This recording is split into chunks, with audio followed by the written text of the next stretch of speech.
That does me. You ready? You guys good? Everybody good? At this time, we'll call this meeting to order. May I have a roll call, please? Trustee Anson. Here. Trustee Doro. Here. Trustee Myers. Here. Trustee Wallschlager. Here. Trustee Ludke. Here. Trustee Connor. Here. President Vanderstel. Here. This time, if you'd rise for the Pledge of Allegiance, led by Trustee Wallschlager.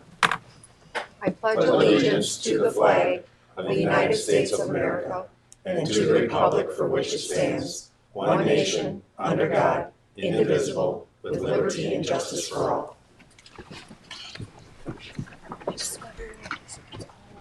At this time, we would have public comments for items that are not on the agenda. I believe we have quite a few, but anybody that wants to speak can move towards the podium, and then we'll just go through each person if there is people that would like to speak in public comments.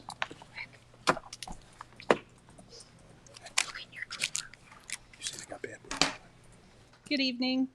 Lynn Minchurin, President of the Hartland Chamber of Commerce. I'm the full-time paid employee at the Chamber for close to 16 years now. Wanted to discuss with you our potential need for access to financial assistance due to the impact of COVID-19. So I think you've heard some of our story before. I just want to give you a little bit of background. So chamber revenues are made up of 45% membership dues, 55% fundraising. By the very nature of our 501c6 status, we do not carry a large reserve. We obviously have an operating reserve, and for 70 years our board has been very financially responsible for keeping that reserve. We have about a 6-month operating reserve, been more than sufficient over a number of years, at least as long as I've been here. We rarely dip into that. Every once in a while we'll do so at the end of the year as we're awaiting membership dues to come in. As soon as those membership dues are received for the next year, that goes right back into our reserves. From those reserves then, we are able to potentially support some of the other nonprofits in the area. So that's how we can donate to the Village of Hartland Hometown Parade, our hometown celebration. We donate to the Legion outing. We donate to the Women's Club fundraiser. We've donated to the splash pad, the Rotary splash pad. I want to make everyone aware that those are not membership dues. That's the fundraising that we do to buffer our operating reserves. And from there, we tend to use some of those funds as we can. Our membership, or our mission, is to provide programs and services to our membership. And in order to do that, we tend to try and enhance, educate, and connect business and community. And how do we do that? There's no tourism arm in Hartland. There are no room tax dollars in Hartland. So we are tasked with some of those events. They're fundraisers for the chamber in some cases. In other cases, they're not. They're programs that are put together for our members, or they are free events for the community. Suffice it to say, brings in thousands of people every year, sometimes in a single night. I can guarantee that restaurants and bars have seen the impact of that crowd on the night of our street dance, the night of the holiday train, the night of business trick or treat. I can say that restaurants, retail, and even the business sector sees that when we do Light Country Community Fest every year. And Arrowhead is seen in a different light by not just members of our community, but from members outside our community when Community Fest is held at Arrowhead. We're honored each year to further highlight and thank our businesses with our Business of the Week program, our Golden Hammer Award. And then we also have monthly educational programs or speaker series for our members, networking opportunities for them to network with peers both in our community and outside our community. When it became apparent what was happening with the COVID thing, we looked at, okay, what do we have to do to remain viable and cut our costs? So the first event of the year is in March. It was canceled 2 days prior to the event. That's because of the guidelines that came out through Waukesha County, as well as the fact that the school shut down and it was being held at the school. So our first fundraiser was immediately canceled. We had then scheduled for April, May, and 2 in June. And every week we were looking at our budget and what would happen if those fundraising events did not come off. We have moved some of them to later in the year And we also have one in October. All that remains to be seen at this point.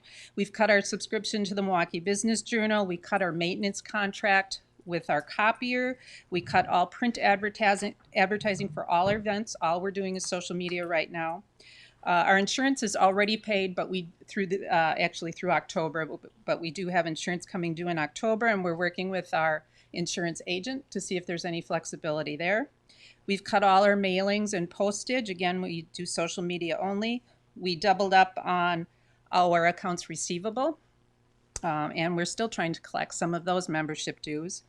When it became clear that our kudos awards, our golf, and our trip were canceled, we laid off our part-time staff. We've worked with our landlord on the rent. And as I said, we've moved our March, April, and May events to August and September. Those revenues are uncertain. We don't know what the crowd sizes will look like. We don't know if guidelines will change, and we have to cancel those. Our street dance is continuing, but it's in a smaller format this year. Again, don't know crowd size, don't know guidelines, and weather is a huge issue when it comes to street dance, as any outside event would be. We did put some fundraising trips in place the last couple years. This was a buffer for street dance. We realized street dance was our biggest fundraiser of the year, and should something happen to that, we needed a backup. That's where the trips came from. One has already been canceled, actually moved to next year. One is in October. We don't know what that looks like right now. So we are looking at last year, the events from March, April, and May totaled about $12,000. Last year, our street dance was about $9,800. I will say it was down. Weather played a factor. We have had years where we've had twice that amount, but weather the last couple of years has not been kind to us. This was a year we would have gotten a fair amount in reserves because we had 2 trips scheduled for this year, and it was an opportunity for us to increase that operating budget. We've talked about it at the board level for a number of years now and thought that we would like to get closer to a 9 or 12-month reserve. Unfortunately, timing is everything. Our membership, we've asked for some help via donations in the form of sponsorships, and we have gotten a small amount there, about $1,300. We have a couple who have paid their 2021 dues early to help us out. That's about $500. And our June trip that was postponed until June of next year, we worked with the agency and they were able to release about $2,400 to us in anticipation of the funds that we will receive next June, actually. Then we looked at the funding opportunities that are available to the chamber. We're not eligible throughout any iteration of the CARES Act, including the PPP, we are not eligible as a 501c6. We're not eligible for the U.S. Chamber of Commerce grant. How ironic is that? That is, you have to have 3 or more employees, plus our zip code did not qualify. There were some zip codes in the North Lake area and Waukesha area, but not Hartland. We do not qualify for the all-in grants that are scheduled to wrap up tomorrow. We did qualify for the SBA EIDL. Started out as a $10,000 grant. As you probably all heard, by the time that got narrowed down, it was $1,000 per employee. We did get $2,000 through that. We also qualified for about $53,000 in a loan. However, we chose to do, if we take the loan, we're choosing to do $25,000 to avoid the collateral requirement. Obviously, we don't own the building at the chamber or anything like that. But we have had very, very mixed information regarding my personal liability to that loan.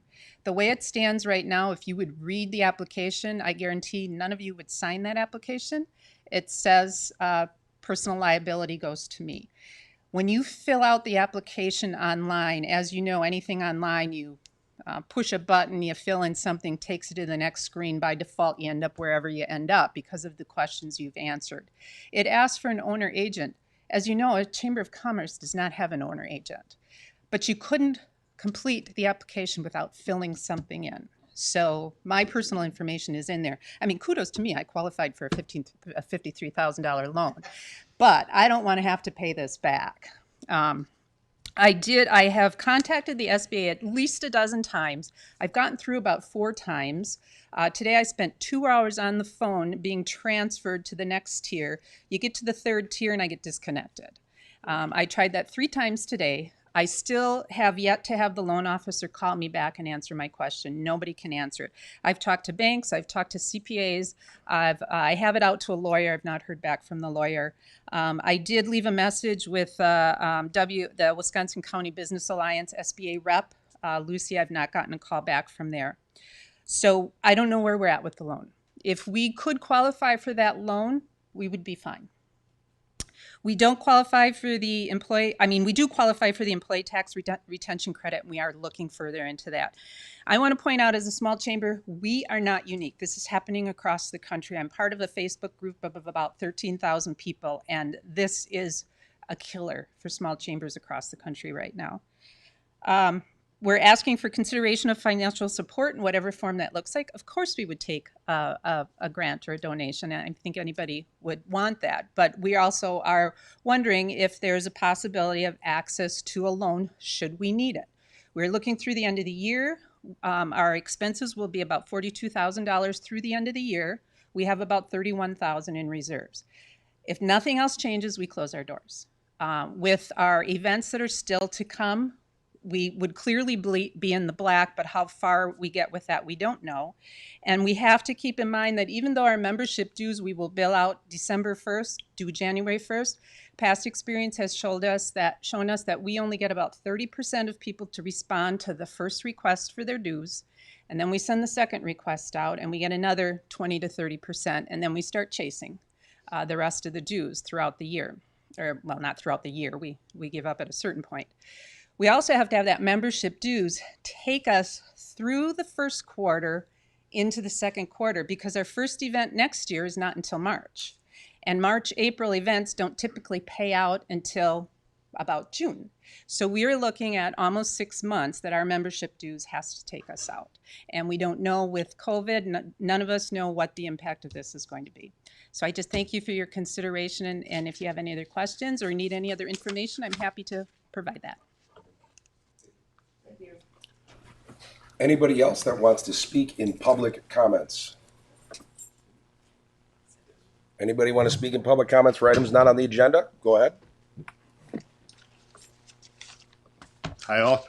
You'll be happy to know I'm not nearly as good of a detail person. But I want to thank you. Thank you for your service. Thank you for listening to us. Thank you for listening to me. My name is Carl Scheif. I'm the owner of Competitor Awards and Engraving. I have been a chamber member since 1996. I have served 2 terms on the chamber board, 2 terms as president of the chamber. I've also been a member of Lake Country Rotary for 22 years, currently on the board there. Rotary is financially just fine. We work on a whole different model. As a Rotarian, I'm proud of a lot of the things Rotary's done in this village, and a lot of them are very visual. Splash pad, the band shell. The chamber's a little different. It's a little different mission. A lot of people don't really know what they do.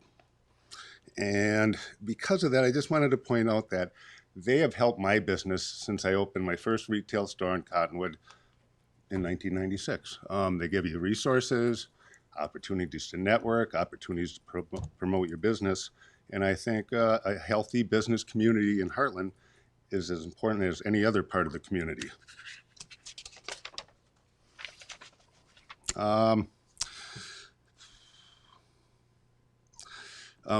The COVID thing's affected my business a lot too. I sell awards and the trophy industry has been canceled. My future is a little uncertain, but one thing I'm fairly certain is I'm going to get through this. When I get through it, I would love the chamber to be there. It's important enough to me that even though things are kind of hanging out there for me, I wanted to take the time to come here and talk about the chamber. Not looking for a handout. We're looking for, if all else fails, something that we can work with the village so that we can remain viable for another 6 months or so till things get going again. We've talked about the events and hopefully they'll happen, and if they do happen, I think this whole meeting could be moot, but if they don't happen, we just want to be proactive and see if the village would be willing to help us out. And I want to thank you again for your time. Appreciate it. Thank you. Thank you. Thank you. Thank you, Carl. Anybody else that wants to speak in public comments, you can go towards the podium. Hi, I'm Dino Zikis, 605 Southern Oak Drive. Actually, I came here for a different reason, being in the Planning Commission. But since I read the agenda and I heard the gentleman talk about the chamber, I want to make sure and remind all of you, and it has nothing, it's not personal. You're elected to make the best use of the taxpayers' money. Whether it's chamber, whether it's Mary Hill's Homeowners Association, because they run out of money too. You cannot use public money to support or finance a privately held organization. COVID-19 is here, and it's here to stay.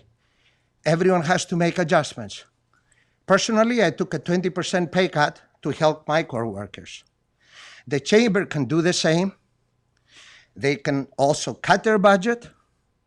They can also demand more fees on an annual basis. And second, they can learn how to manage a privately held organization better. You cannot come in public in front of elected officials and ask for taxpayers' money in the middle of your fiscal year. When you know something is not going right, you take measurements, you make adjustments, you do whatever necessary. But no, damn it, you cannot use public money for it. And if you do that, and you decide in favor, that's fine. I'm glad it's been recorded. I hope this becomes a public record. It will be a terrible thing for the village or any public elected official to use private money for private reasons. Thank you. Thank you. Anybody else that wants to speak in public comments?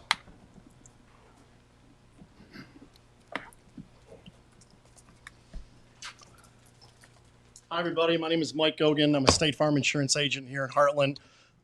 Started our business in 2010, and I just wanted to say I think Lynn documented pretty well how she's been cutting our budget and trying to tighten the ropes and do all she can to keep the chamber going forward. I just wanted to say a couple words how the chamber has an impact on me and our business. I'm going to be brief. My wife and I started our business in 2010. We're from Delafield, and I didn't really know many people in Hartland when we started, and we started in September 1st, and then I have a photo in my office from like December 14th. There was 20 people from the Hartland Chamber in our office welcoming us to the community, seeing how we could get involved in all the different events and things that were involved in the Hartland Chamber. And knowing these people from 2010, it's a lot of the same people from today, definitely helped grow our business and helped us network and put us in a better light to grow our business and get involved in the community. Right away, we became involved. I joined the board, was on the board for about 7 years, and my wife and I volunteer at many of the events. As I mentioned, a lot of these people who I met early on not only became clients, but I help reciprocate and refer business to them as much as we can too. It's also a great way to find talent if you're hiring. I found people that we've interviewed for open positions in our office through the Hartland Chamber events. I think people want to do business with people that they know and that they trust. And that's what I've been able to kind of grow through meeting people through the Hartland Chamber and having that taken away, for future new businesses. When Lynn says the potential of closing the Hartland Chamber, I think that would be a bad thing for Hartland. It also gives great opportunities for small business owners to advertise and promote. And if we had fewer events, what's going on in our communities and in the world today, we need more events to help draw our communities together, not fewer events. So thank you for your time, and I appreciate it. Thank you. Thank you.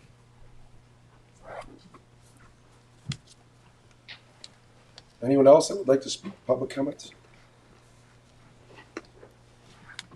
Good evening. I spoke 2 weeks ago, came here as a representative of the chamber. Just wanted to take 30 seconds to add just my personal experience with the chamber, how it's helped my business. Great Midwest Bank, we're right here in Hartland. I came to our location 13 years ago as just a young 28-year-old fresh-faced kid, just looking to try to make a mark. And the chamber was an important part of that, getting in front of people, meeting other business leaders. As Mike mentioned, the networking part of it, getting in front of, whether it's realtors or builders or plumbers or electricians. It's good just to have people that we know in the community that we can work together with. And I've referred business, I've received business. That it's an important part of it, and something that I definitely value and hope to continue to be a part of in the future. So again, thank you. Thank you. Anyone else that would like to speak in public comments? I'm Dr. Mike Merck to the Specific Chiropractic Centers. I opened up would have been June of 2016, so just had my 4-year anniversary. When I first opened up, I was part of 5 chambers total, and Hartland's the only one that I actually stuck with, as it seemed to be the most effective, not only from a networking standpoint, but also from like an event standpoint, and as some of the other speakers talked about, from a relational standpoint. It's been vital in helping me grow my business as well as sustain my business. This past month has been one of my best months this year, which is pretty crazy, containing all the COVID stuff. And that is largely in part due to the past events that the chamber has had and some of the relationships that I built. So I just want to stand here and just ask for your guys' consideration to potentially help fund the chamber in case we do need any of that money. Thank you. Anybody else that would like to speak in public comments?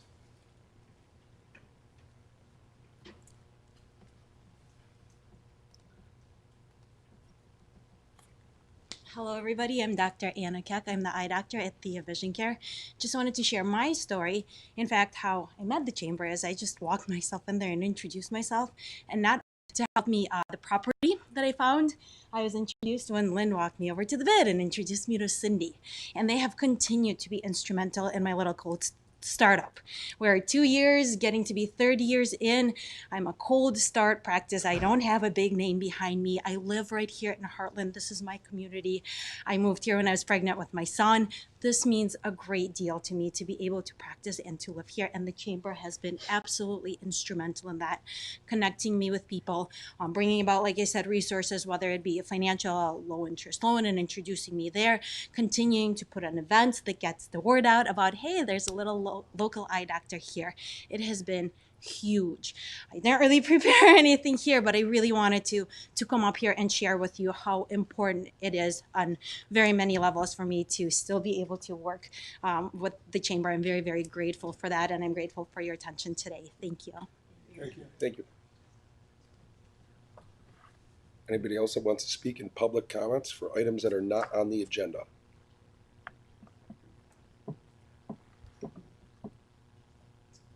So I will add because most of the people that were speaking on the chamber, and I want to make sure that everybody knows where things are at. It's not on the agenda, so no action can be taken, but I want to make sure for clarity that everybody knows where things are at. It was on the agenda the last village board meeting we had. It was on for not only the presentation, but also consideration of action. No motion was made to take action in any direction. So when it's on the agenda, it falls off. It doesn't go anywhere. It dies for lack of emotion. It's on, not emotion, but it dies for lack of a motion. So it's on the agenda. It's there. It's part of the meeting. If no motion is made, it is interpreted that the interest wasn't there, or for some other reason someone didn't make a motion. However, in our ordinances, it does say if any two trustees that are able to vote, are able to make a motion, any two trustees that ask that something be put on the agenda can have that put on. So I want to say for clarity, while yes, last meeting it died for not there being no motion, there wasn't a motion made that said, for instance, let's postpone this indefinitely. So it wasn't killed, if you notice the difference in those two. I think you guys know. But I just wanted to make sure that you are completely cleared. Now at the village level, and regardless, I'm just speaking of the title right now because I think it's appropriate that everybody has the information. If two trustees have it put back on the agenda, then it would be put back on the agenda. that's right in the ordinances. Anytime two trustees do that, unless something has already been previously killed or knocked down, it can be put on the agenda. So I just want to make sure that everybody is aware. Now, yes, as of last week, I think there was some confusion. I think, or not after last meeting, people thought it was an ongoing thing. Everything's always ongoing, but when it came to being on the agenda and falling off, it wouldn't just pop back on because it had already died because there was no motion, not a motion to table, not a motion to anything. So I don't want to, I've got to be careful too because it's not on the agenda this time to say anything. I just wanted to make sure you and everyone are aware, that everyone's aware. Two trustees can get this back on the agenda if they feel that it's appropriate. The reason that the law is set up that way, that you would have, you know, you're going in with two people that are for something, and we don't end up in a situation in any, doesn't matter what the thing is. Otherwise, you could put 20 things on the agenda and people are like, wow, and it falls off. Two trustees that put something on, it would be back on the agenda. I just wanted to make sure you guys all know so that it's up there. But right now, as it stands, till it gets back on the agenda, the lack of motion last time meant that there was actually, it was dying for a lack of motion, lack of emotion. If it does get put on the agenda, then it's, you know, it's given birth. So, all right. No one else for public comments? One more question. Very quickly, because you already spoke once. Has the chamber submitted their financial statements, let's say the 5 last years, and see how they could be doing well in the past and not now? They did not, but they did say that anything that anybody on the board needed to do. I wanted to make sure. I'm not against the chamber. To the contrary, I'm against. This is not a matter for supporting chamber. It's a matter starting a precedent using public money, taxpayers' money, to support a private organization. Understood. Thank you. All right. With public comment, anybody else for public comments? We're going to move on to the first item on the agenda, which is the presentation of the 2019 financial statements and audit results by Wendi Unger, CPA, partner at Baker Tilly. Hello. Well, good evening, everyone. You should have before you a couple-page handout. I believe that was passed out prior to the meeting this evening. I believe you also have in your electronic packet a copy of that document along with your audited financial statements. It also looks like you do have a hard copy of those. So I'm going to use the several-page handout to go through both of those documents this evening.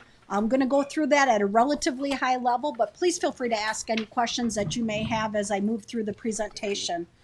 On the first page of the handout, I've highlighted the audit results. The objective of the audit is to issue an opinion on the financial statements of the village. We've done that. We've issued a clean, unmodified opinion. That's the highest level of assurance that you can obtain from us as your auditors.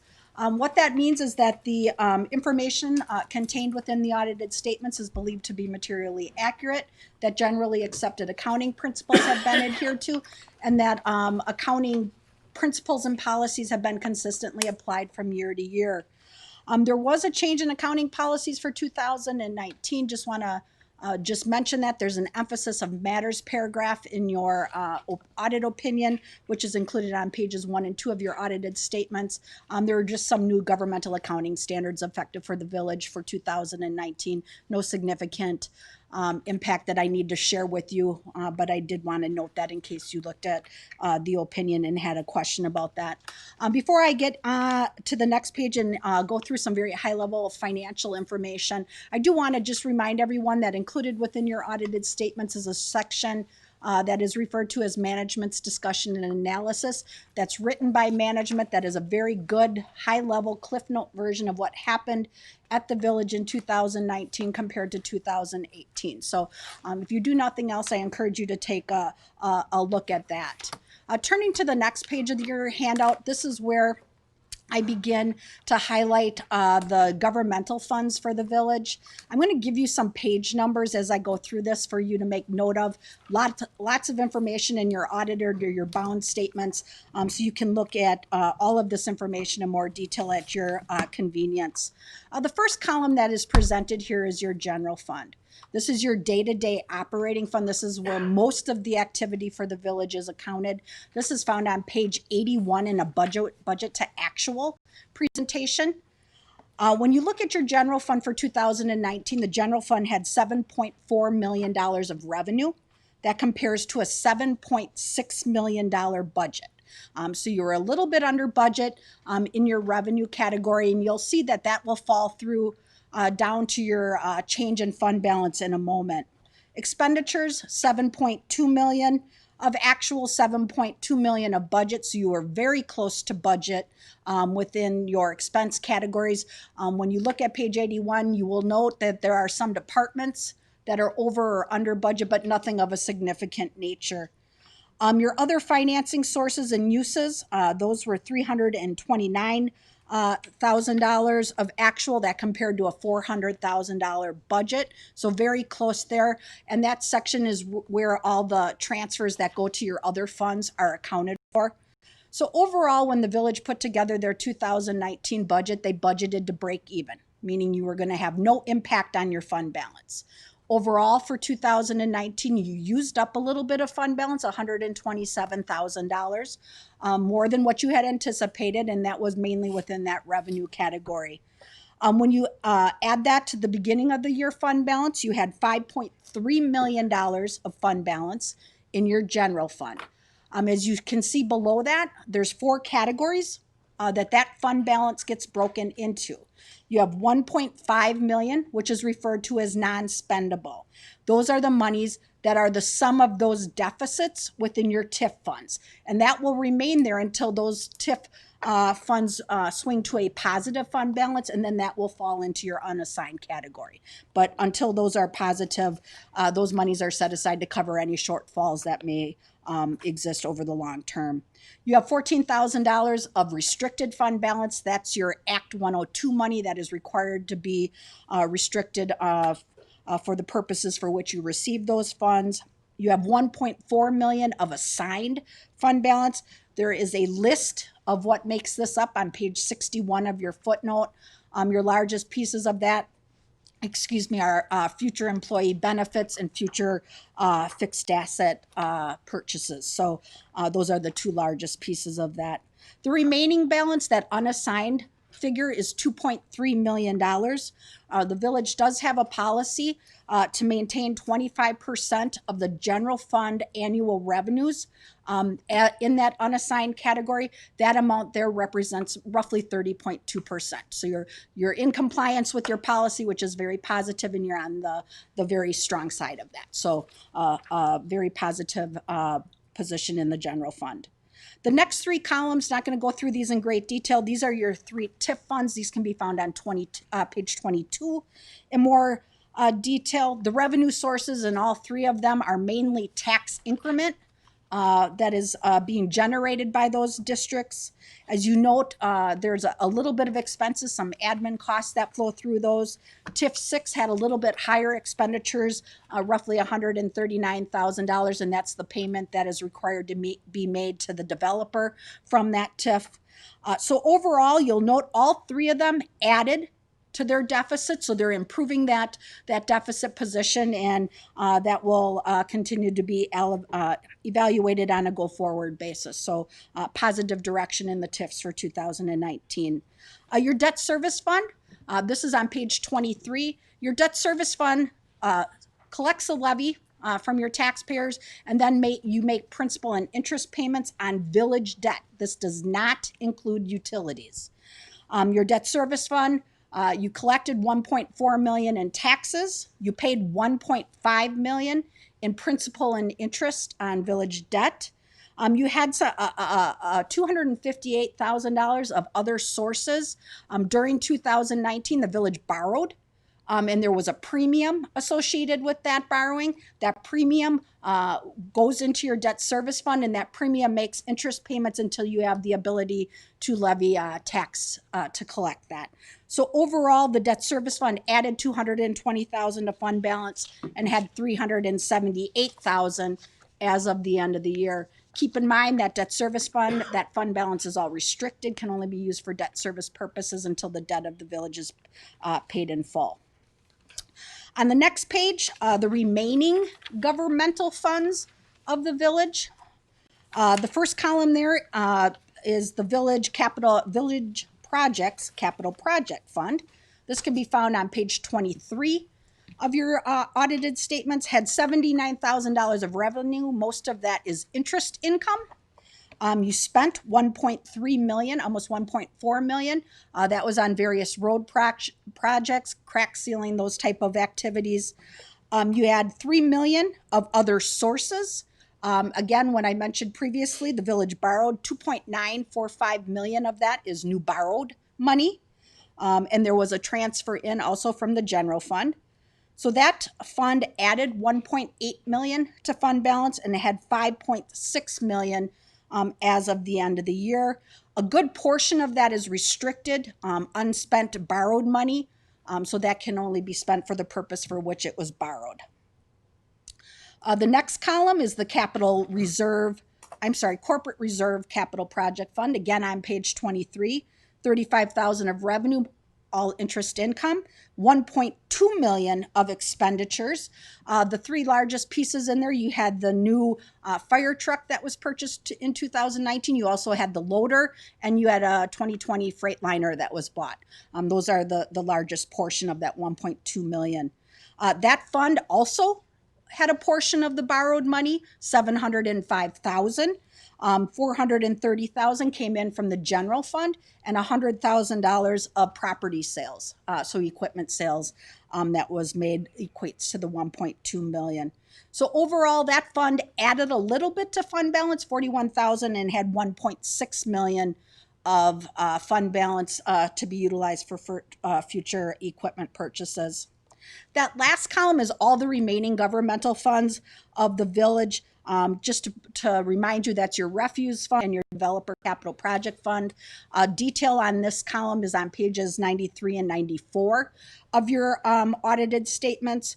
Overall, those funds had roughly 566,000 of income, 553,000 of expenses, added roughly $11,000 to fund balance, and had 609,000 as of the end of the year. I will just note, of those funds that I previously mentioned, your library and your impact fee funds are restricted. They can only be used for the purposes for which those monies were collected. So library is 79,000 of that, and the remaining portion is your impact fees. And those, again, can only be used for what those impact fees were set for.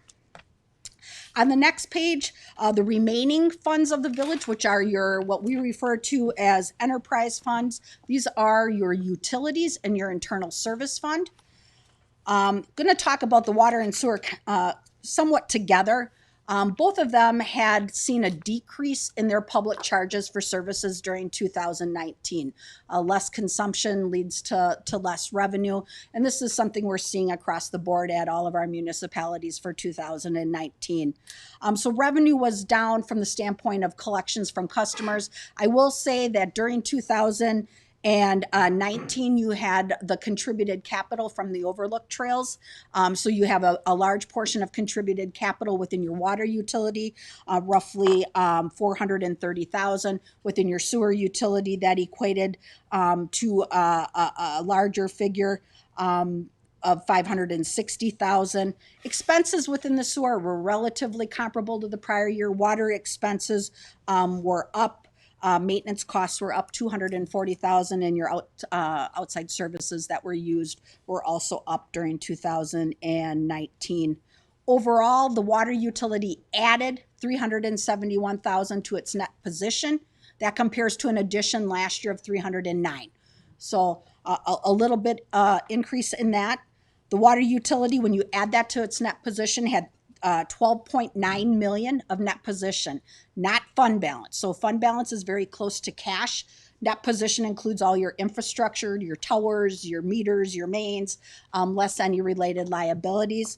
So of that 12.9 million, just for your information, 2.55 million is cash. All of the cash is unrestricted and available for spending at your discretion. The sewer utility added 477,000 in net position. That compares to an addition of 109,000 last year. So again, that contributed capital, had a large impact on that. 8.2 million of net position, of which 3.1 million is cash. Again, all unrestricted and available for spending for utility purposes. The last column there is the internal service fund. This is a fund that accounts for the dental insurance for the village. You collect revenue from the various departments for the employees that participate, $66,000. You pay dental related claims of $51,000. You added 14,000 in net position, had 208,000 of net position as of the end of the year. And that fund actually has $211,000 of cash. So that, in that fund's case, very close to your cash balance. Last piece of financial information on the next page, just a couple things to touch on. The long-term obligations are noted here in total. This can be found in extensive detail beginning on page 55 of your footnotes. The top line there, again, notes the total long-term obligations of the village, $20.3 million. Of that, again, reminder, you borrowed $3.6 million during 2019. You paid down roughly $1 million of debt, just normal and customary principal payments that were required. You had $5 million of business type activities debt. This is the balance that is outstanding on utility related debt. Again, the utilities borrowed $1.55 million during the year and paid down roughly $500,000. One thing I will just note, keep in mind that in addition to the general obligation debt that is included within each of these, you also have some compensated absences, some pension and OPEB type activity that's included in there, but just highlighting the long-term general obligation debt activity. The last item to note here, which I think is important to just keep in the back of your minds, the village has the ability to borrow 5% of its equalized value. That equates to 69 million, almost 70 million as of the end of 2019. You had 21 million of general obligation debt outstanding, so your capacity to borrow is the difference, so roughly 48 million as of the end of the year. So again, a very strong position in your capacity to borrow.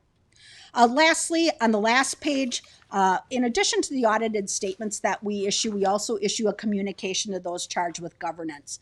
For those of you that have been on the board for the last several years, this looks and feels very different than what it did in the past. Has some pictures and a lot of information, but all the information contained in there is consistent with what has been communicated in the past, just in a different format. Nothing I really need to draw your attention to. I think, some of the important areas to keep in mind is in the required communication section, there is a section in there that highlights the estimates that are included within the village's financial statements. It's very important for you to keep in mind that there is some larger calculations that are included that are based on estimates. Again, pension, OPEB, allowance for doubtful accounts, accrued compensated absences, that would be accrued vacation, accrued sick pay, and then ultimately depreciation. You depreciate all your capital assets, and that's done based on an estimated useful life. So there's some large figures, and those are noted within that section. The only other item I will note that is contained within that letter is there is a section where we always highlight the new governmental accounting standards that are effective for upcoming years. The good news, best news I've heard in a long time is that because of COVID, implementation of all those standards has been extended at least a year. So we will continue to keep management in the loop on what, if any, impact any of those will have. But again, I just wanted to note that. Bottom paragraph there, I include my email address, my direct line. I know I go through this very quickly, but I'd be happy to talk with any of you in more detail regarding anything about our audit or the financial statements, but I'd also be happy to answer any questions you might have now. From the 2019 management discussion analysis, the financial highlights, like the third thing, a little concerned, it's 2019, the trust fund is slightly lower assets than actual necessary. Therefore, the village of Hartland is required to show a net pension liability of $1 million I got cases of whatever, 1,012,000. It's not necessarily represents the assets or liability of the village. I guess I'm concerned about that net pension. So that, I believe that's the WRS. That's the WRS. Yeah, yep. So everything's an actuarial study. 2 years ago, when it was first implemented, it was a liability. Last year it was an asset. This year it's a liability again. That's for every community in the state of Wisconsin. That's no bearing on us. So it's what they do is they take all of our retirees, whether they're not currently with us, they're part of our calculation. So we have employees in the past who are still with the state of Wisconsin. We are deemed to be still paying them, even though we don't pay for their health insurance. So it creates a liability depending on what the actuaries say and the all their percentages and everything they calculate. Another important part to note about that is that swing from asset to liability. In addition to what Ryan mentioned, investment activity also comes into play. So depending how the investments at the state level are doing and those that are attributable to the plan, if the market is doing well, you'll be in an asset position like Ryan mentioned you were last year. When they're not doing so well, they swing to a liability because you're not fully funded. Because the investment income or investment loss has brought that down. And something to keep in mind with that also, when you look at the data that's included within your financial statements, you're always a year off. So the numbers in your statements are based on 12/31/18 because we could never wait to get the actuarial study because for 2019 it's still not out. So again, so when you look at that, when we talk market, you got to remember that's as of 12/31/18. So at that point in time, the market was down and that swung to a liability. And the state of Wisconsin considers themselves 100% fully funded, fully vested in WRS. It's the actuarial study and playing with the numbers and percentages that makes it get to that point where it's showing that we're 99 or 98% funded. So if the state screws up, then we're get screwed, right? It's just the way the numbers swing every year. Next year could be an asset. So, but we're safe as far as correct. You guys feel. Okay, thank you. Again, I would echo her. That was very high level. If you have questions, you can email both of us. I can answer some as well. So feel free to visit, stop up, and we can go into more detail. Thank you. You're welcome. Thank you. Well done, thank you.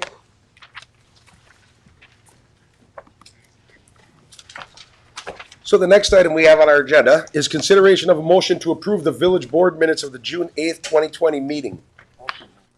Second. It's been moved and seconded to approve the board minutes from the last meeting. All in favor? Aye. All opposed? That motion is carried. We have a consideration of a motion to approve vouchers for payments in the amount of $989,283.26. I'll move to approve vouchers in the amount of $989,283.26. Second. It's been moved and seconded to approve paying the bills. All in favor? Aye. All opposed? Abstain. That motion is carried. The next item we have are going to be, the next items we're going to be having are items that are related to licenses and permits. The first we have is a consideration of an application for an operator's license recommended for denial. It is the first one that's on your list. When you look at the list as it was sent to us, and the reason I'm saying that is I am setting the board up also because after that you can say as listed if you want to approve it. But this one is for the denial for Bradley Peterson. Is it? Go ahead. Yep. So yeah, I got word. I didn't get anything myself, but I got word from the place I work at that I was supposed to attend a meeting today about my application possibly being denied. I have gone through this before. I have licenses in both Hales Corners and in West Dallas, and I had to present this paperwork before for fulfillment of the state statute for rehabilitation because of my record. So I do have proof of what I think I need here. Okay. I think that I would have to defer to the police chief, or unless someone else wanted to go somewhere because I didn't run the check. It's my understanding that this was for that you were convicted of a felony at some time. Yes. Point. Have you been pardoned by the state of Wisconsin? Or the No, government? I've not. unfortunately, that was the reason that they did the denial. And recently, well, maybe in the other cities they have done so, the state law does not allow someone that does have a conviction of a felony and been pardoned to obtain their license. It's almost not up to us. But you're saying that's based on the state statute? Yep. So then how was I able to attend or like get licenses in other places if it's by the state statute? I'm not sure how they do that. Okay. I don't know. Okay. I don't know. I know, like I said, I had a meeting before in West Dallas for this and had to just present this paperwork and then they passed it. So What is that they were looking paperwork? at the statutes What is for that paperwork for? This is for one AODA thing and then also showing that I was released off of probation. And I guess they said completion of probation and completion of that program meant that I was, I don't know, it applied to the state statute. And they were looking at whatever the statute was. I don't know what it is myself, but whatever it was they were looking at, they said they passed around paperwork and said this sufficed for what was in the statute. Right. So we've looked into it, and our legal counsel has told us, and we've looked into it. There was a time when I even thought the same thing. I thought it was up to this board, that in each community that they could decide so that we could make a judgment call, like be like, hey, he's done what he's supposed to do. We can give him his license.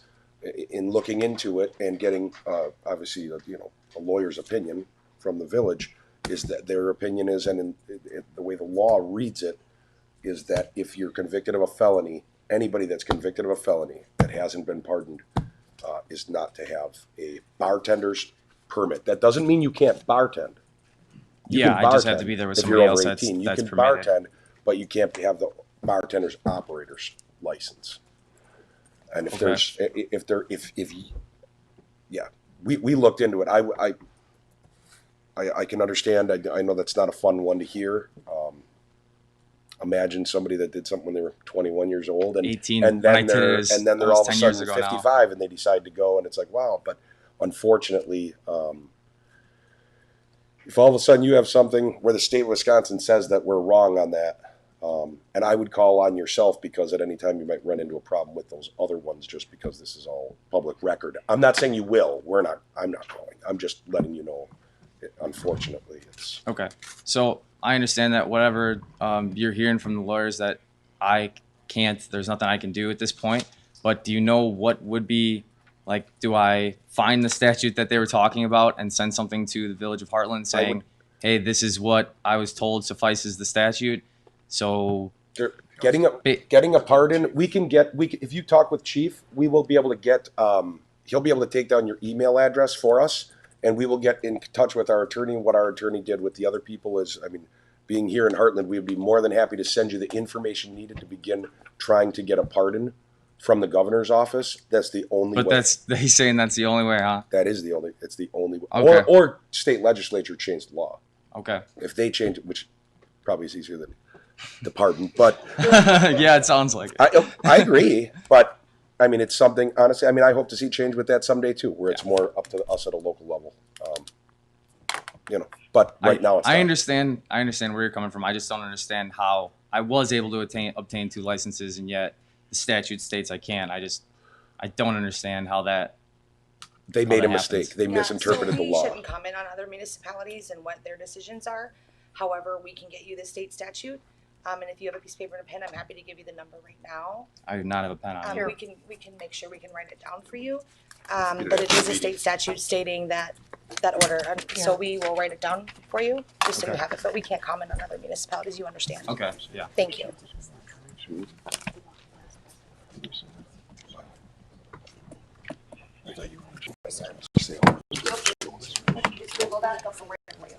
Absolutely. Thank you, guys. Thank you. Thanks for coming in. Thank you. Thanks. Just a quick comment on that. That is statute 12504 sub 5 sub B.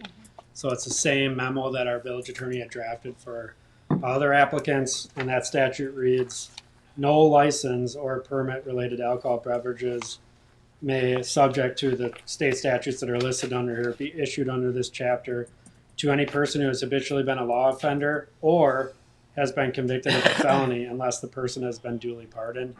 And our village attorney's interpretation is there is no leeway within that statute, which was the memo he had drafted for the previous meetings. So that's the reason for the recommended denial. Thank you. Thank you for clarification. Yeah, thank you for coming in. Okay, so now we have a list of bartenders, operators license renewals. Oh, I'm sorry. We do have to take a motion on the denial if someone wants to make a motion. I'll make a motion to deny the application. Their bartender's recommendation application for Bradley Peterson, please. Second that. It's been moved and seconded to deny the license, the operator's bartender's license for Bradley Peterson. All in favor? Aye. All opposed? That license is denied. Now we have a list of bartenders, operators license that are up for renewals. However, I ask that the list be incorporated with the name strucken of Michelle Lehman. Or we can take these one at a time and I can read them one by one, however the board would like to do it. But we have a list with one per, I can, if the board would prefer I do that, we can take them one at a time.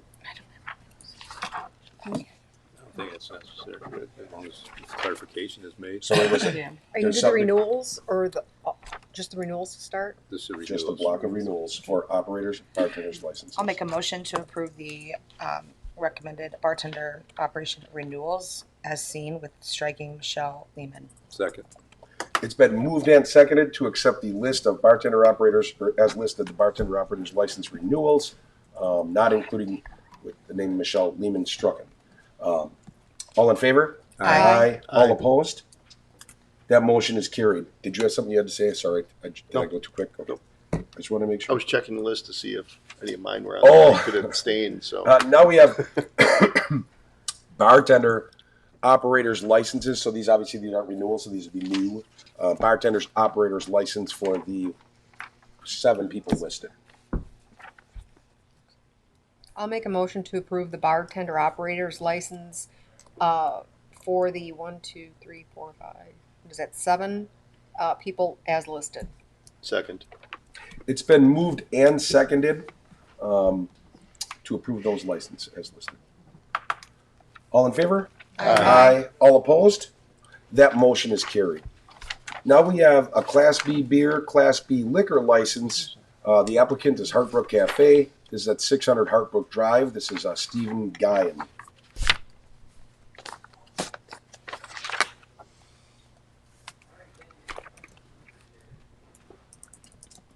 So, is there a public hearing for this? Oh, sorry.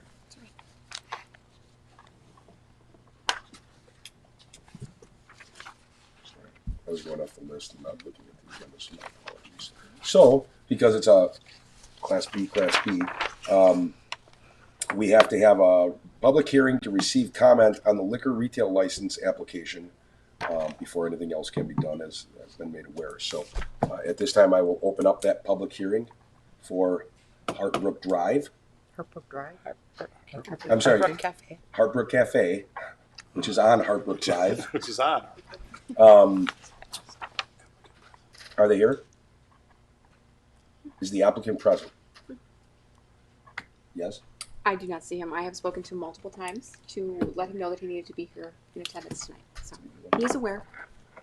Anybody want to speak in the public hearing?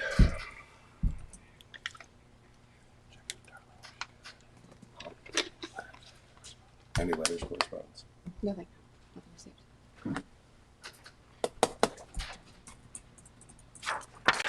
At this time, I am going to suggest we close the public hearing. Also move. Second. It's been moved and seconded to close the public hearing. All in favor of closing the public hearing? Aye. All opposed? The public hearing is closed. So we have consideration of an action related to the issuance of a Class B beer, Class B liquor license for Hartbrook Cafe. The applicant's not here. However, the board chooses to handle this.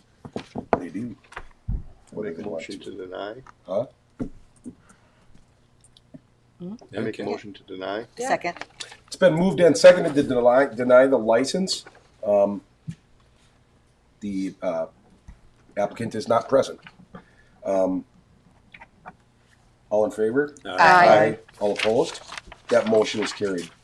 The next item we have is we're going to have a public hearing. It's consideration of the items. These next two items are consideration of an application for Class B beer, Class B liquor license for the premises located at 111 East Capitol Drive, Tabby's Lake Country. Tabitha McBride is the agent, and at this time I will open the public hearing. Anybody want to speak?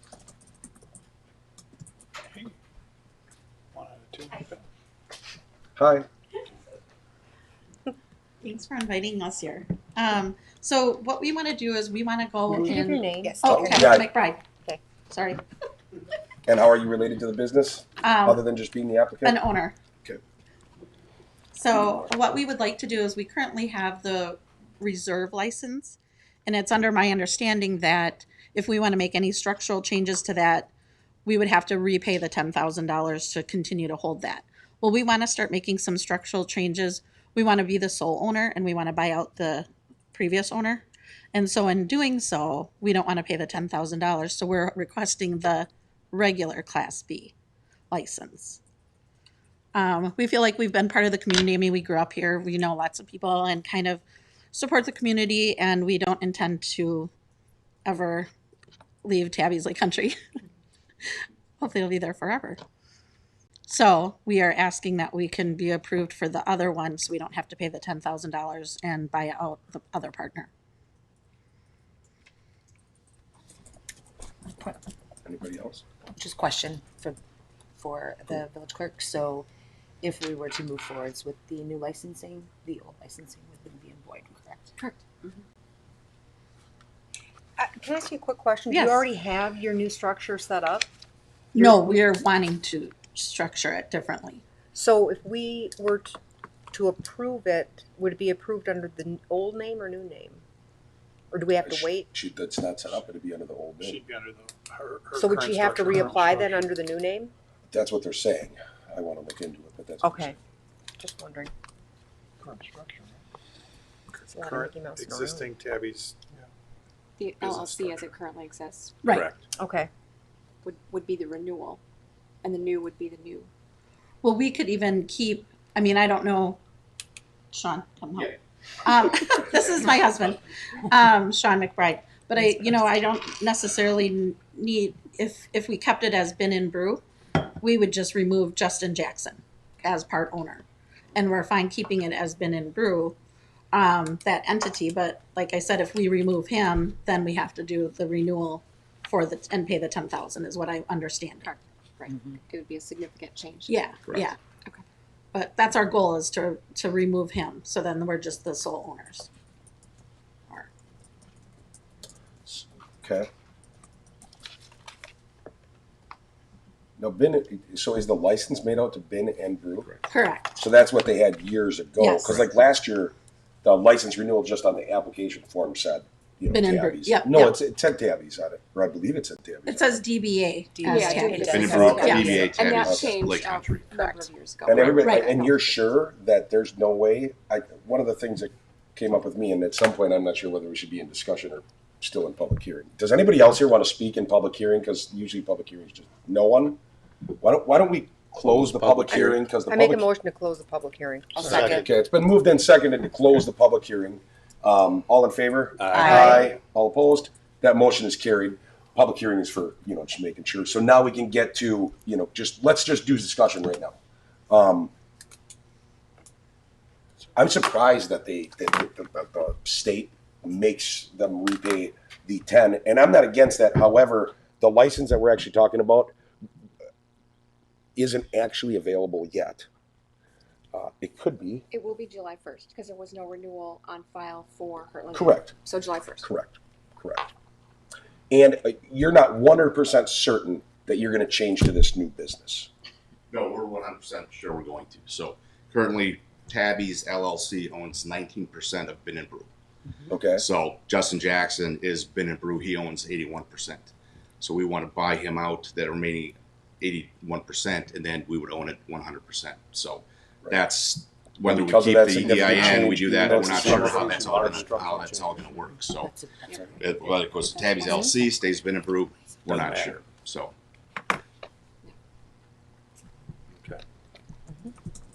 I don't want, I'll just say it, and hopefully I'm on good legal ground here. What I would like to see in case, I don't know what's going to happen with Hartland, and I'm speaking, we're in discussion, so I'm just speaking for myself, not the whole board right now. Just, I think because the business hasn't been, and I see what you're trying to establish, I think the best use right now in the village, we don't know what's going to happen. I haven't heard anything, and I know, I don't think we've heard anything from Hartland Inn, but obviously we want something to happen with that property. So right now, I want to see that license stays there. Now, I'm not saying that my opinion, that's my opinion right now, considering that you're not actually establishing the new business yet. You're kind of just getting it for in a wild. Am I making sense? I mean, we're ready to pull the trigger Well, I don't- as soon as it happens. I mean, for Yeah. us, that's really what we're waiting for. Is we just don't want to find out the next day we've got to pay $10,000 for the license. So that's what we're waiting for. So if we were approved, it would happen the next day. It's my understanding in the past that we have actually taken a license for someone who wasn't open, and excuse the details, I don't have them with me, if in a certain amount of time they have to be open. Is it 60 days? They have to be open 45 days. And I know there was a bad thing that happened, but it's been over a year. So I don't think they have any ground to actually have it right now anyway. Well, do they? Can I clarify? Yeah. So just to clarify, because this is complicated. So we have the reserve. Everybody understands a reserve license is the amount of licenses beyond the amount the state allows us to have. For that premium, the end user pays $10,000 that is forfeited in exchange for another liquor license. So that's what happened in this case. The fire happened. They are not renewing, so that license is available. The board can really take three actions. The board could allow the new form of tabbies to hold a liquor license and get out of their reserve and get a regular license, which is just a license that the village holds. We call it the Hartland Inn license, but it's really just an available license. So they could take that action. They could take the action to give it to the other entity that applied that did not show up, which has been voted down, but that was option number 2. Or option number 3 is they can hold that license. They're under no obligation to issue that license. A community can hold the license and not give it out, prospectively, waiting to see what happens. I think the good example that probably everybody remembers is the Pabst Farm situation years ago. Oconomowoc had fought with the state to get several more liquor licenses on the idea that there's going to be a big commercial development along the highway, and so they were holding those licenses, waiting for something to happen. I don't know why I brought that up, because it's a bad example. Nothing ever happened over there, and they ended up doing things with those licenses. But again, the example being, this board is under no obligation just because somebody is applying for it. This board is under no obligation to grant it. They can grant it to the other applicant, or they can hang on to it for future use. Those are really the options. Or they can defer to another meeting to strategize about it. So I mean, there's options here for the board. Go ahead. Here's what I'm going to say, and if we give the license now, and there's nothing wrong with you being in the driver's seat, but you're completely in the driver's seat. So today, not saying that you're lying, because you're probably not, but today, if we approve you having the license, even though you say we pull the trigger tomorrow or within the next week, all of a sudden, if it's a month or 2 months or 3 months, it's not contingent upon you utilizing the license. And I think that when you're at that point where you have something together that shows that you really are at the point of pulling the trigger, for me, I would feel much more comfortable than just saying, okay, let's do the switch, and then something happens, whatever it may be. All of a sudden, it's like, well, we're not going to do that, or We do have our operating agreement, and that we would do this, but we are waiting to get approved, and then we will do it. So it's already set in place that this is what our goal is, but we're kind of just hanging on to it till we see if we have to pay the $10,000, and Justin's been like he could sit like the way it's written, he's just on there for the liquor license, kind of, really. So like it kind of almost like is ready to go, but it's just in standalone mode right now while we're waiting. And we're like, well, if we can get this, then we'll sign off and you're done. We basically Which had paperwork approval? signed contingent upon the liquor license, finding out what's So going it's not that's- waiting on the approval of a loan, it's literally waiting. Literally, it's it's done. waiting Yeah. on you guys is where Yeah. it is. So everything's would done. like- So I would like to make, I'm sorry. Well, why in the world would we went through this a couple years ago with the last license that we gave to a restaurant that we, and the big argument was and decline, well, we're going to wait for something to happen, and that's bullshit. We want to, if this Point is of order. a business right now that's existing in there, it's going to help them out. I don't want to hold a license for somebody that's on vaporware someplace that's going to come in here. I want to get this done. If somebody else wants to come in new, let them do the investment. This group has already made the investment a few years ago to get the license because they wanted to have the business here. Now there's a change. We don't make the decision how the hell they want to run it. They run it the way they want to. They're just asking for, I want to get this license. And I think, and for that matter, I think we should give them the license. I'd like to make a motion to approve the Class B license, beer and liquor license to would be Tabby's Lake Country. I'll second. It's been moved and seconded to approve the license for Tabby's. Discussion. Do we have to state when it's available? I think we have to definitely. We have to say as of July 1st. As of July Darlene? 1st. I'll take that on the end of my motion. 2020. 2020. Discussion. I think Mike brought up a valid point. It is a valid point. It's As long as they're waiting for us to I make mean, a I'd love it if they decision. were all 500. But Yeah, right. It makes it No, I easier think for as long as businesses they're coming waiting for in, us to but make it the is decision and they're ready to go, I think we should give it to them. Yep. the idea of the regular licenses to maintain the businesses that are already here. And there's no question that that's a staple. So, okay, any other discussion?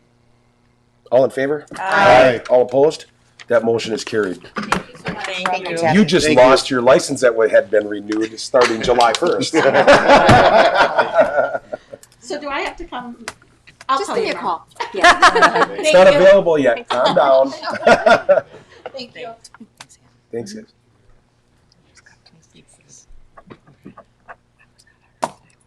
Okay. All right. Taxi cab. Yeah, we got taxi cabs coming up. We got taxis. So, okay. We got a consideration of an application for a taxi cab license for Lake Country Cares Cab. I make a motion, we approve the extension of the cab contract. I second. It's been moved and second to approve the license for the Lake Country Cares Cab, the license, not contract, but license. All in favor? Aye. All opposed? That motion is carried. The next item we have is consideration of an application for a temporary Class B beer wine license and temporary operators bartender license for Greater Hartland Kiwanis Club.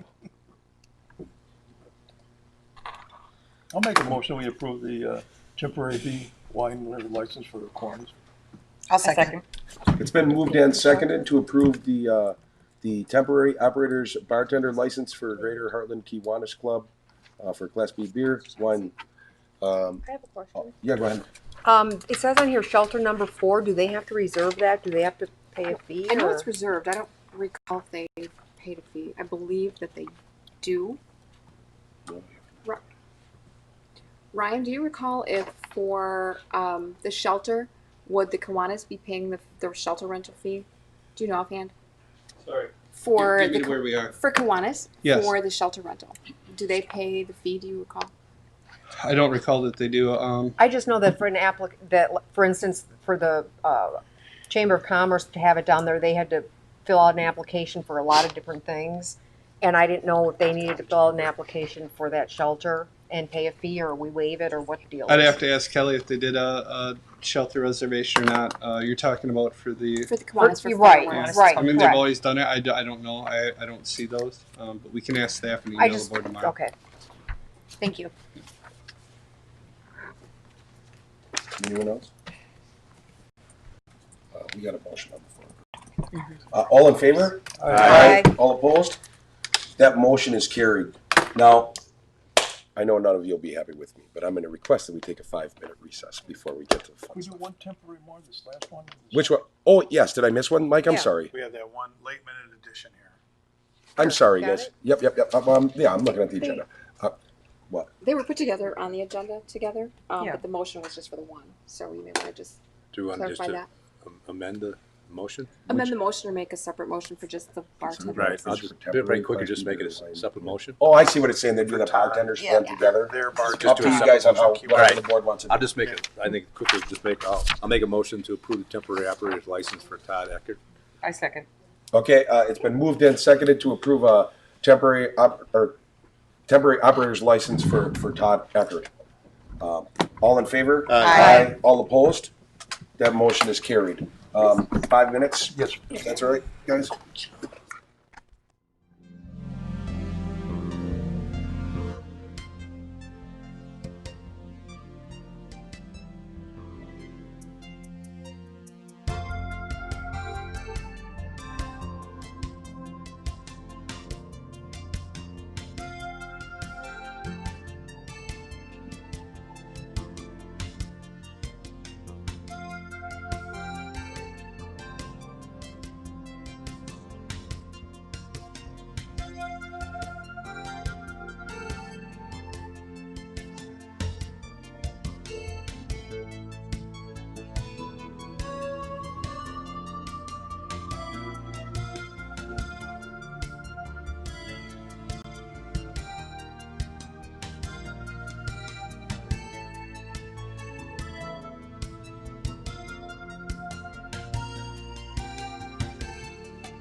So we have items referred from the June 15th, 2020 Plan Commission meeting.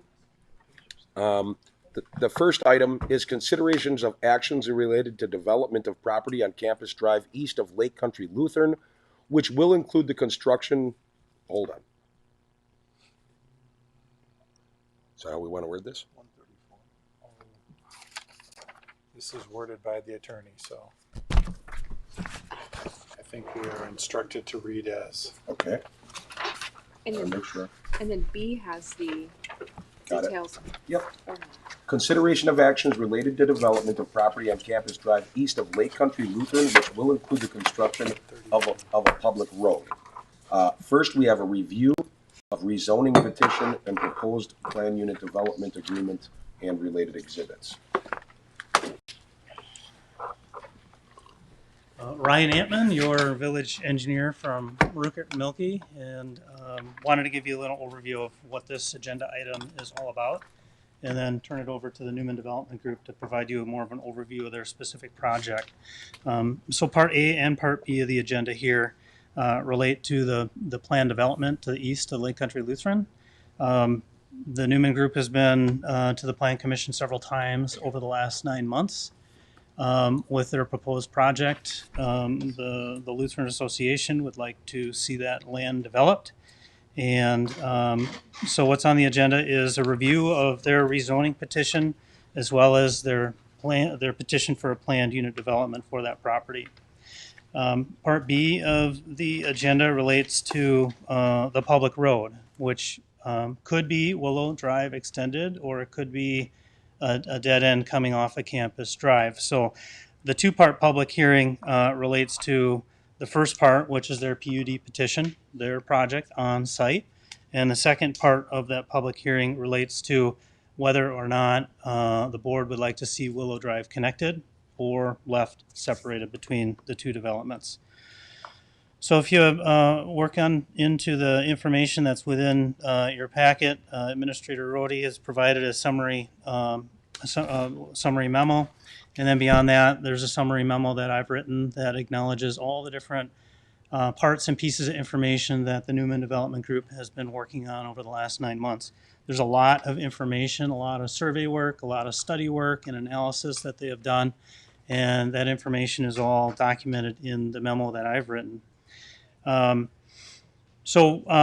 they're at, they're quite far along in their process. They've presented the concept and draft PUT petition to the Plan Commission. The Plan Commission has seen their information at 2 different meetings, and they would like to, they've asked the Plan Commission to accommodate a fast track schedule so that they could have an opportunity to start construction later this summer.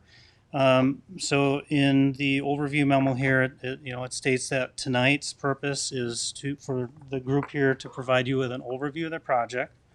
And then for this board, if it sees the project as being favorable, to actually then vote to schedule the public hearing, the 2-part public hearing meeting at what would be a joint village board and Plan Commission meeting on July 20th. That would allow the Newman Group to fast track the finalization of all their construction documents that are needed to be able to then have village staff review those documents early in July, and then for the Plan Commission and the board to be in a position to complete the public hearings and then possibly take action first by the Plan Commission, then by the board on July 20th. So I think are we able to throw an overview map up on the screen here? It would be, I believe, page 2. Can I ask a question before you go? Yes. I know the 2 parts. The Willow Drive connection, I understand that'll be separate now. Is Willow Drive, that connection, the one from Campus Drive that'll come down to would meet, it also goes along the other buildings, right? Now, are you talking about the public highway, just the Willow Drive? What about the other part of the road that goes down past the housing or the development? Let's touch kind of overview of their site plan. I'll just point out a couple of highlights, and then I'll let the Newman. What page would be best? I think 215. And if it's possible to rotate. Go to LCL packet, Well, I'm not on there. and you could really fast forward to page 215. You could just type it right up in the. How to use that fancy stuff. There we go. You're almost there. You're almost to the site plan. No, I'm just running.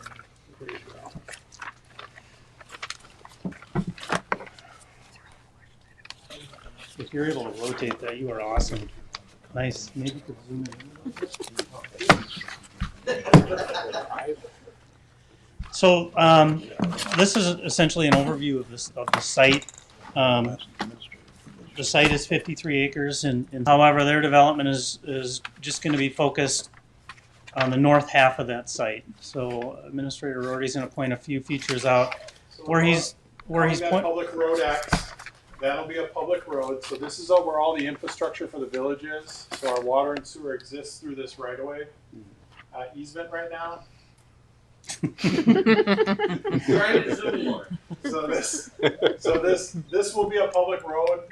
The development will build the road and then deed it over to the village because it's got all of our utilities underneath it. So we need it to be our road. The big question obviously will be, will this connect to Willow or will it not connect to Willow, which is why we have the 2 public hearings set up for the future so that they can be discussed whether the road goes through or whether the road does not go through. The developer is okay with either one, and so they're looking for a development and they're looking to separate out the road so we don't have to go through the process again in case one or the other option is picked. Everything north of that development will then be private utilities and private roads. So the roads to the development will be private. This cul-de-sac, and the road will all be private. And then the developers will be here and can ask any questions on that matter. But that's why we broke it up into the 2 options, whether the road goes through or the road doesn't go through. Why don't you guys come on up and just maybe a more detailed overview of what your goals are for your project? You'll be able to speak. Right. You can, for the public, will be able to speak. Good evening. Brian Lindgren with Newman Developments. Excited to be back here to introduce our next project in the village. So we have been working on this one for a number of years, I should say a number of months. It feels longer than that. So much has changed.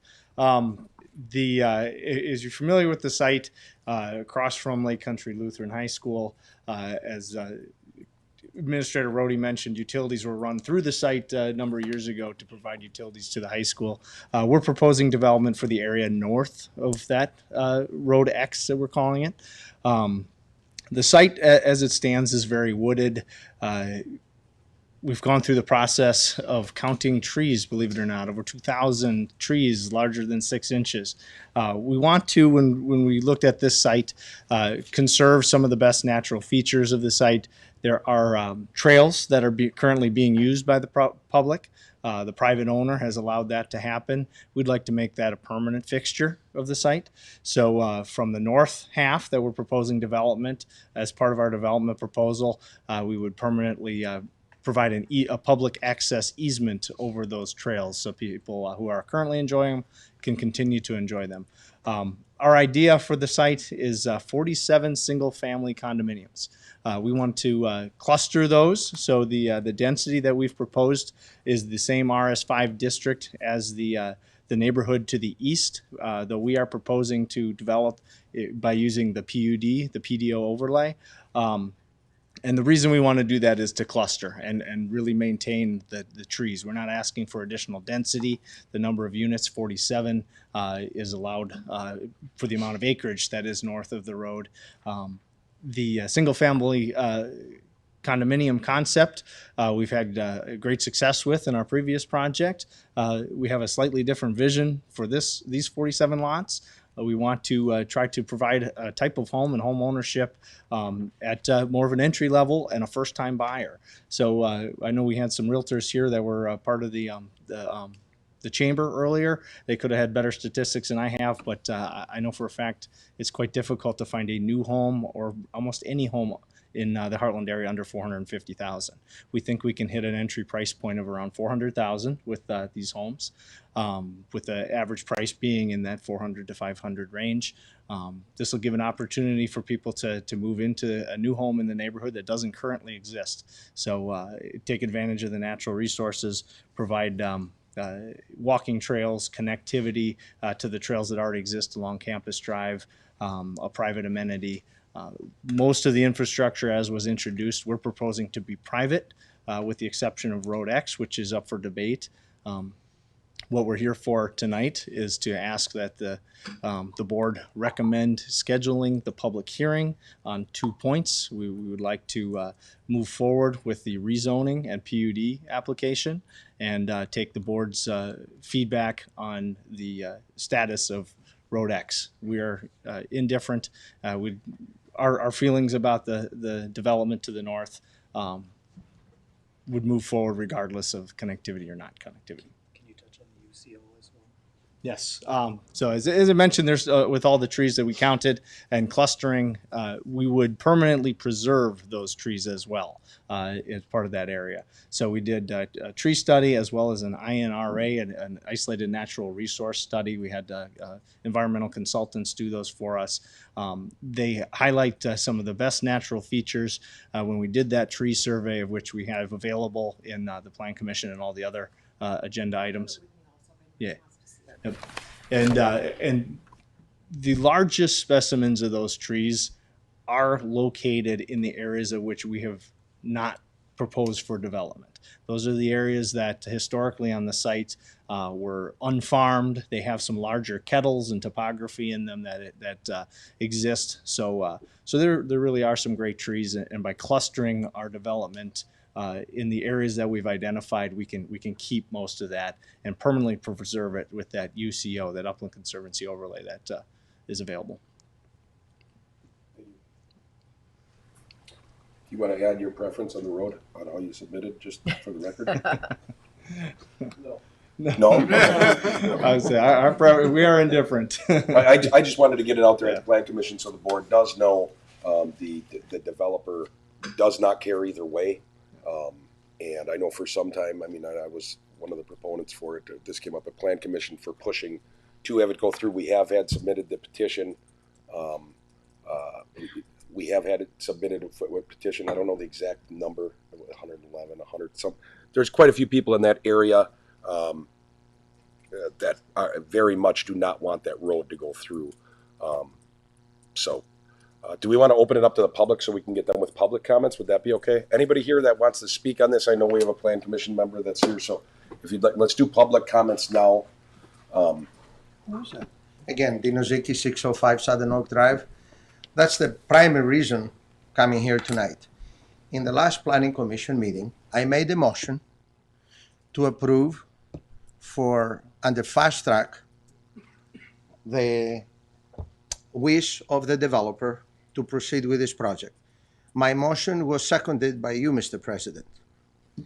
And having said that, I saw a totally different item up there. That's not the motion I made. The motion I made had nothing to do with the road. The road is a separate matter.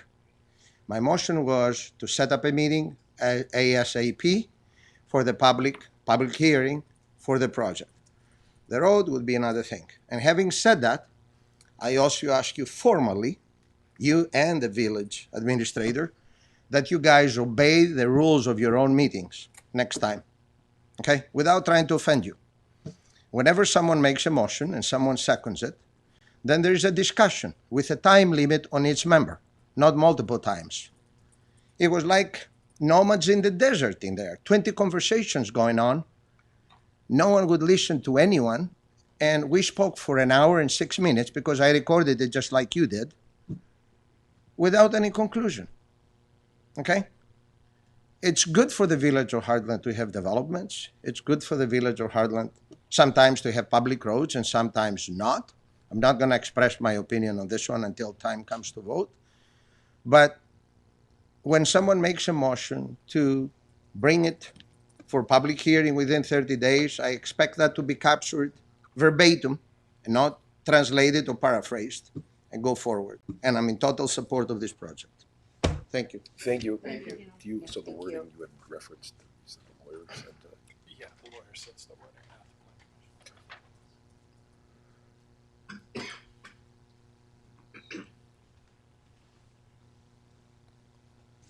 Kyle Hansen, representing Lake Country Lutheran High School in support of this project. Just want to convey our appreciation for Newman Development and the work that they've put into this. We, like Newman, abstain from any opinion on whether the road should be extended or not. We just would like to see this development move forward and think it would be great for our community. So, thank you. Thank you. Thank you. it did, to Mr. Zeke's point, it did come up at the Plan Commission, just that when he was making the motion, he was sending the project forward. He had said he doesn't think that the road should go through, if I remember correctly, and then it was stated because the village board has the authority to take that off or add that on and send it forward from there. That's why they recommended, since the village board would still have the authority anyways, the Plan Commission should send both.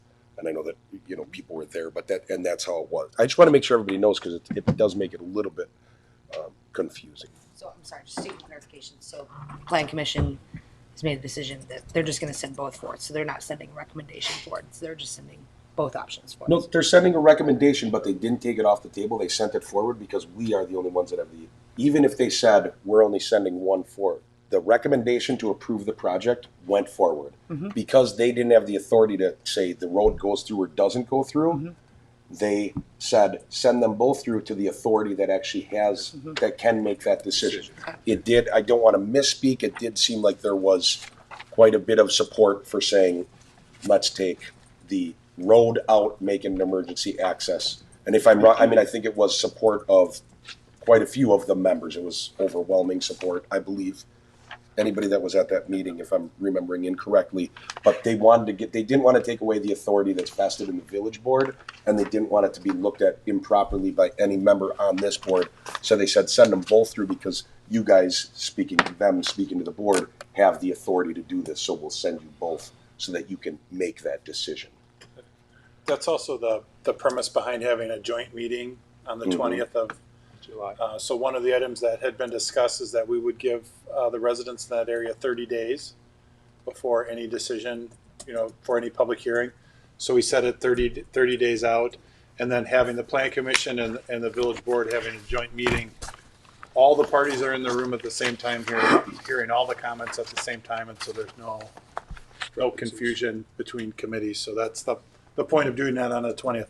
And on the 20th, the committees can take action, or they cannot, you know, they cannot take action, but they'll have, the public hearing part will be done. Right.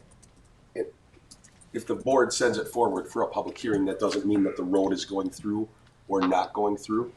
You know, it doesn't mean that. It means we're setting the public hearing. I do think it is a good idea having that joint meeting, because you do have both. And in fact, I think it's great for something to do in the future, having that board there, or that committee, the Plan Commission, that made the recommendation, and having those members there along with the village board. I think it will save time and really streamline things and make it easier for everybody to understand going forward. So it's just for a public hearing. Anybody that, I mean, a motion would be entertained if anybody wants to make one, or we can have more discussion. I'd like to make a motion to set a two-part public hearing on the July 20th. On the Campus Drive east of Lake Country Lutheran project on July 20th. Second. It's been moved and seconded to set that two-part public hearing and have the joint meeting on Monday, July 20th for this project. All in favor? Aye. All opposed? That motion is carried, so that will get set and posted. Thank you. That's all we're going to discuss on that? No, we can reopen that. No. No, we can reopen it up. No. Did you have stuff to say? No. Oh. We've got the A-team here. If Now's the anybody, time. if we move through that too quickly, I mean, I would have to ask the person that made the motion the second, but I believe that we could. No, I will We're for good? next meeting. No, I'm good. Okay. I apologize for. No, that's fine. If I went too quickly. Thank you. Thank you. Thank you, gentlemen. See you in a week.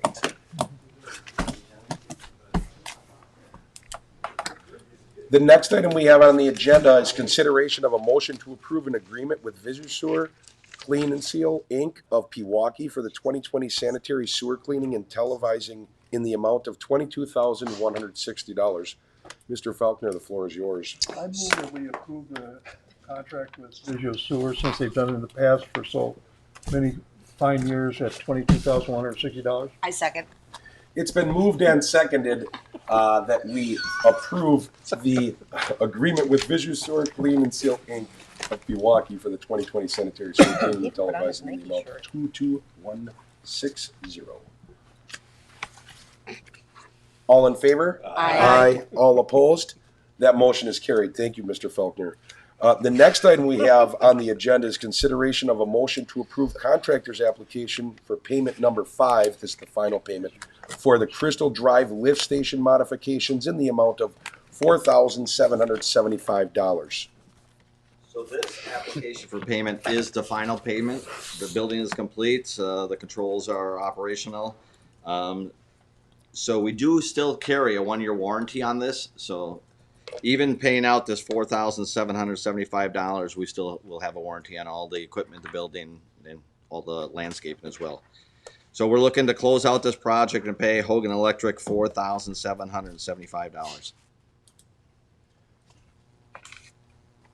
I'll make a motion to approve contractor's application for final payment number 5, the Crystal Lift Station, in the amount of $4,775. Second. It's been moved and seconded to approve this final payment for the Crystal Drive lift station modifications. Thank you. Any discussion? All in favor? Aye. All opposed? That motion is carried. The next item we have is consideration of a motion to approve consideration of a motion to approve exception of the village banner policy for St. Charles Church. Anybody from St. Charles? They had told me they were going to be here tonight. This would obviously be an exception because we only allow the bid, the village, and the chamber. I don't want to speak for you, but hopefully I we guess can I get table really it. concerned about that because it's an exception already. Hell, we've only had the thing in place. We just haven't got the final rules, and now we want an exception. And what scares me is if we make the exception here, somebody's going to come in from, let's say, another town and want to advertise and have their own program, kneel in or whatever. And I just think that exceptions shouldn't be accepted. And if you recall in the banner policy, we did say that everybody will have the opportunity to come in front of the board. They submitted it. I'm not for it, not against it. Just told them that this would be their voice to try and get that banner through if they wanted. But they are not here.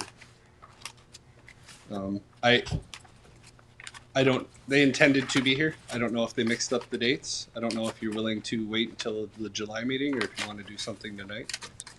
That's up to you guys. They didn't show up. They could just resubmit. I make a motion to deny the St. Charles Fall Fest over the road street banner request. I second. It's been moved and seconded to deny the St. Charles request to put the banner for the Fall Fest over the road. Any discussion? If nothing else is up at that place, it brings a lot of people into the village.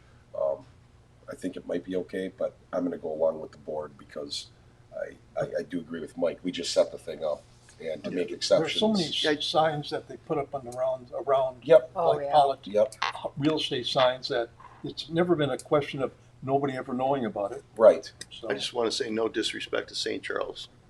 And that's my. I hope that and for any of the whatever churches or other organizations that want to go up there. There's a great location if they want to come and talk to one of the owners of one of the bars.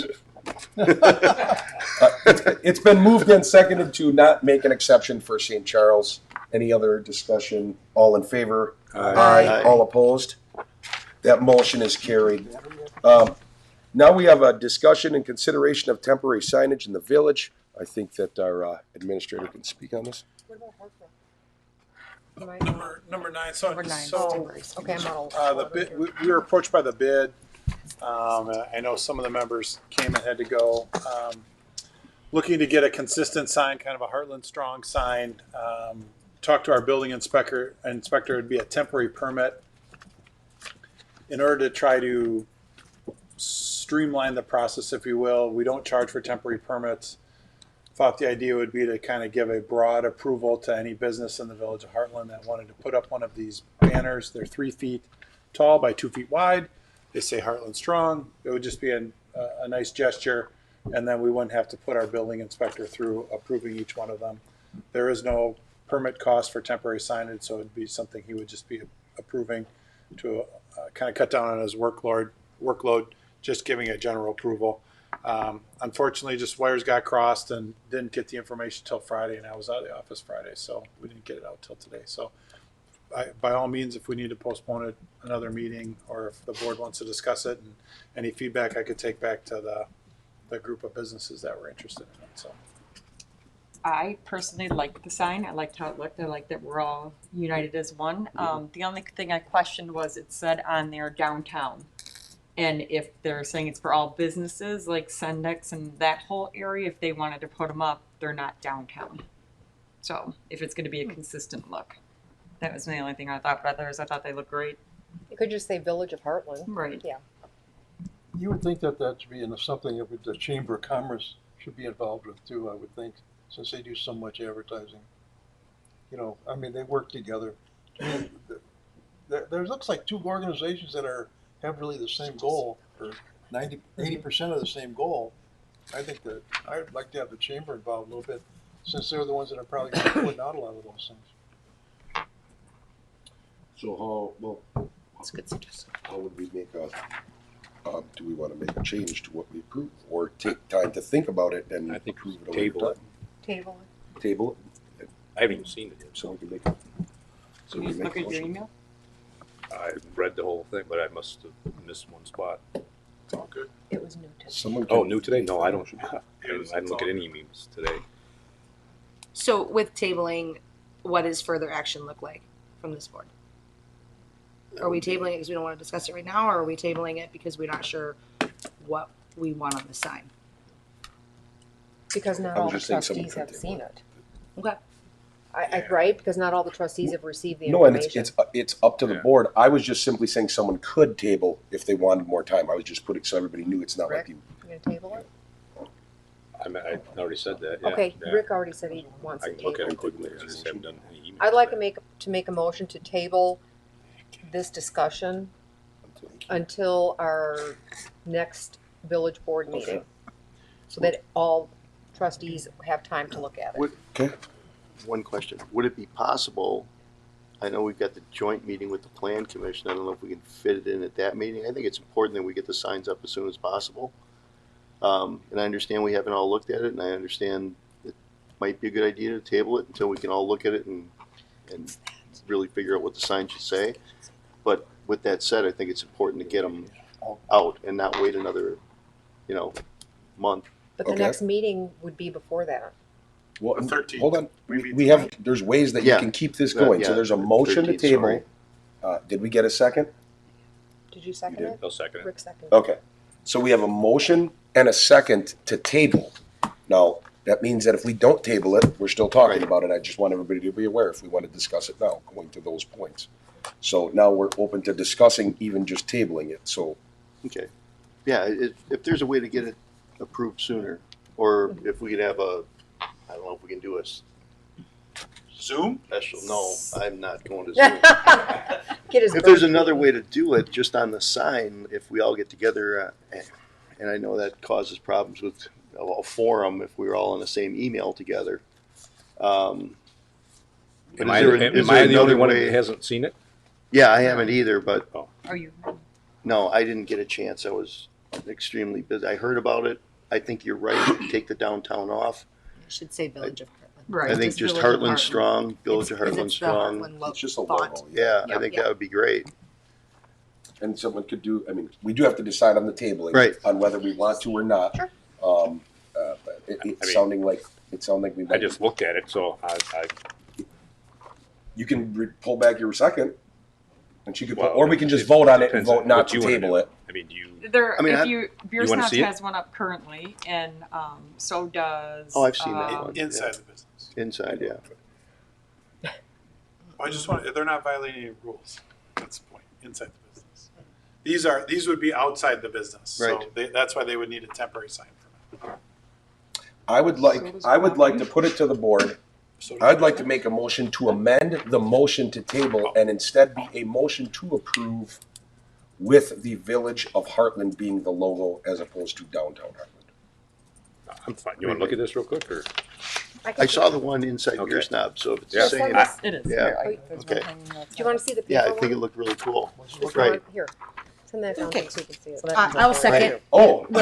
I What was you're gonna saying? kill it in a second. Okay, Yeah. it is, there's a motion on the floor to amend the motion Yeah, I to an think that's great. approval with the Heartland portion logo being Village of Heartland, not just downtown Heartland. Right. Is it gonna be handwritten like that? Send it down to, You said? He's Oh, seen okay. Yeah, no, I've seen it. okay. So again, to restate the motion, the motion is to amend the motion. So this doesn't approve anything of, it just amends the motion. Any discussion on that? All in favor of amending the motion? This is on the amendment. All in Aye. favor? Aye. Aye. All opposed? That motion carries. So now the motion that's on the floor is a motion to approve with the Village of Heartland logo in place of where it says downtown Heartland. All right. Second. She didn't make the motion yet. Who made You the just motion? did. I think No. He was We explaining. already have the motion though, because we Yeah, we amended already it. have So I'll we make got- the motion. No, we already have it. We already have a motion because we amended the motion. It was already on the floor, so now it's out there. I have a question. Yes. You're saying the Village of Heartland's logo, you mean to say Village of Heartland wording, not logo, is that correct? Village of Hartland. You wanted to say Village of Heartland, not our logo. Correct. You said logo. Okay. There's a difference. All right. With that, when you use that font and you put Village of Heartland the way it says Village of Heartland, that's, I'm just saying. letting you know, other than the heart, which we don't use all the time anymore. But that's why I said the Village of Heartland Yeah, font. it's squirrely. Can you grab that for me? Thank you. All in favor? All in favor? Aye. All opposed? That motion is carried. It's approved with the logo that is not a font, or that the font that isn't a logo. I don't have one to show you. Is that all clear? Oh, yeah, go ahead. Yeah, I just Clarification. wanted to clarify, yeah, for action 9 though, the actual consideration and discussion was for temporary signage in the village. So we would still need to make a motion to allow for temporary signage in the village.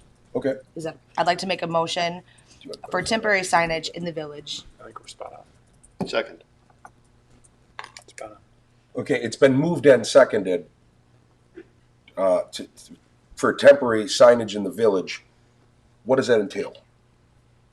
They can put it up on a building or on a window.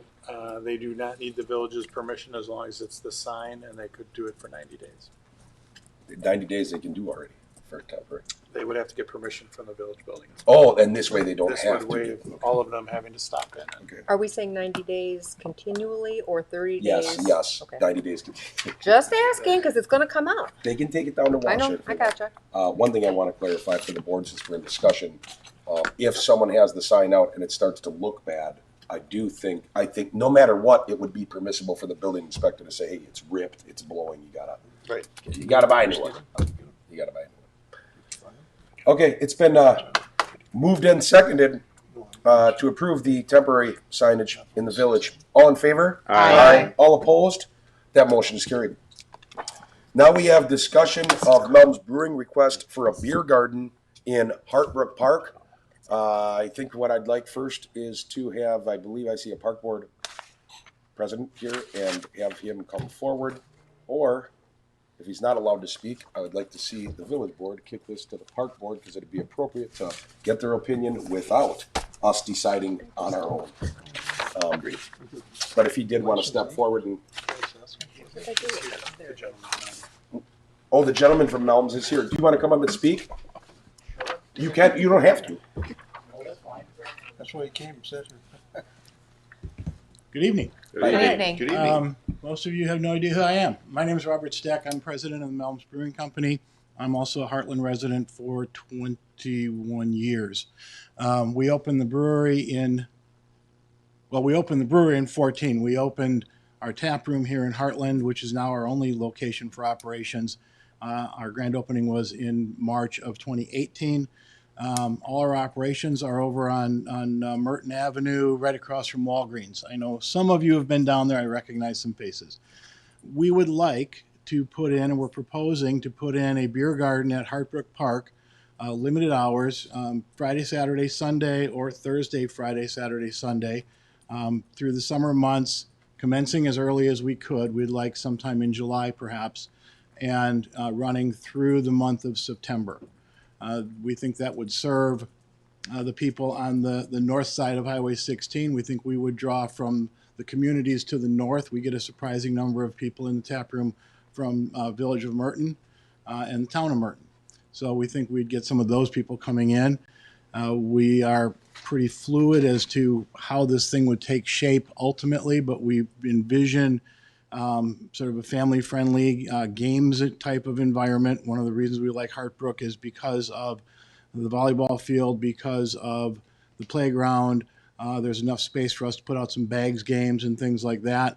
We would either get food trucks in, or we would go through the hoops with the county to be able to put in temporary grilling facilities. We're not cooks, so we're not inclined to really want to do that, but we think food is going to be important, so we would have some kind of food service available. So I'm open to questions at this point.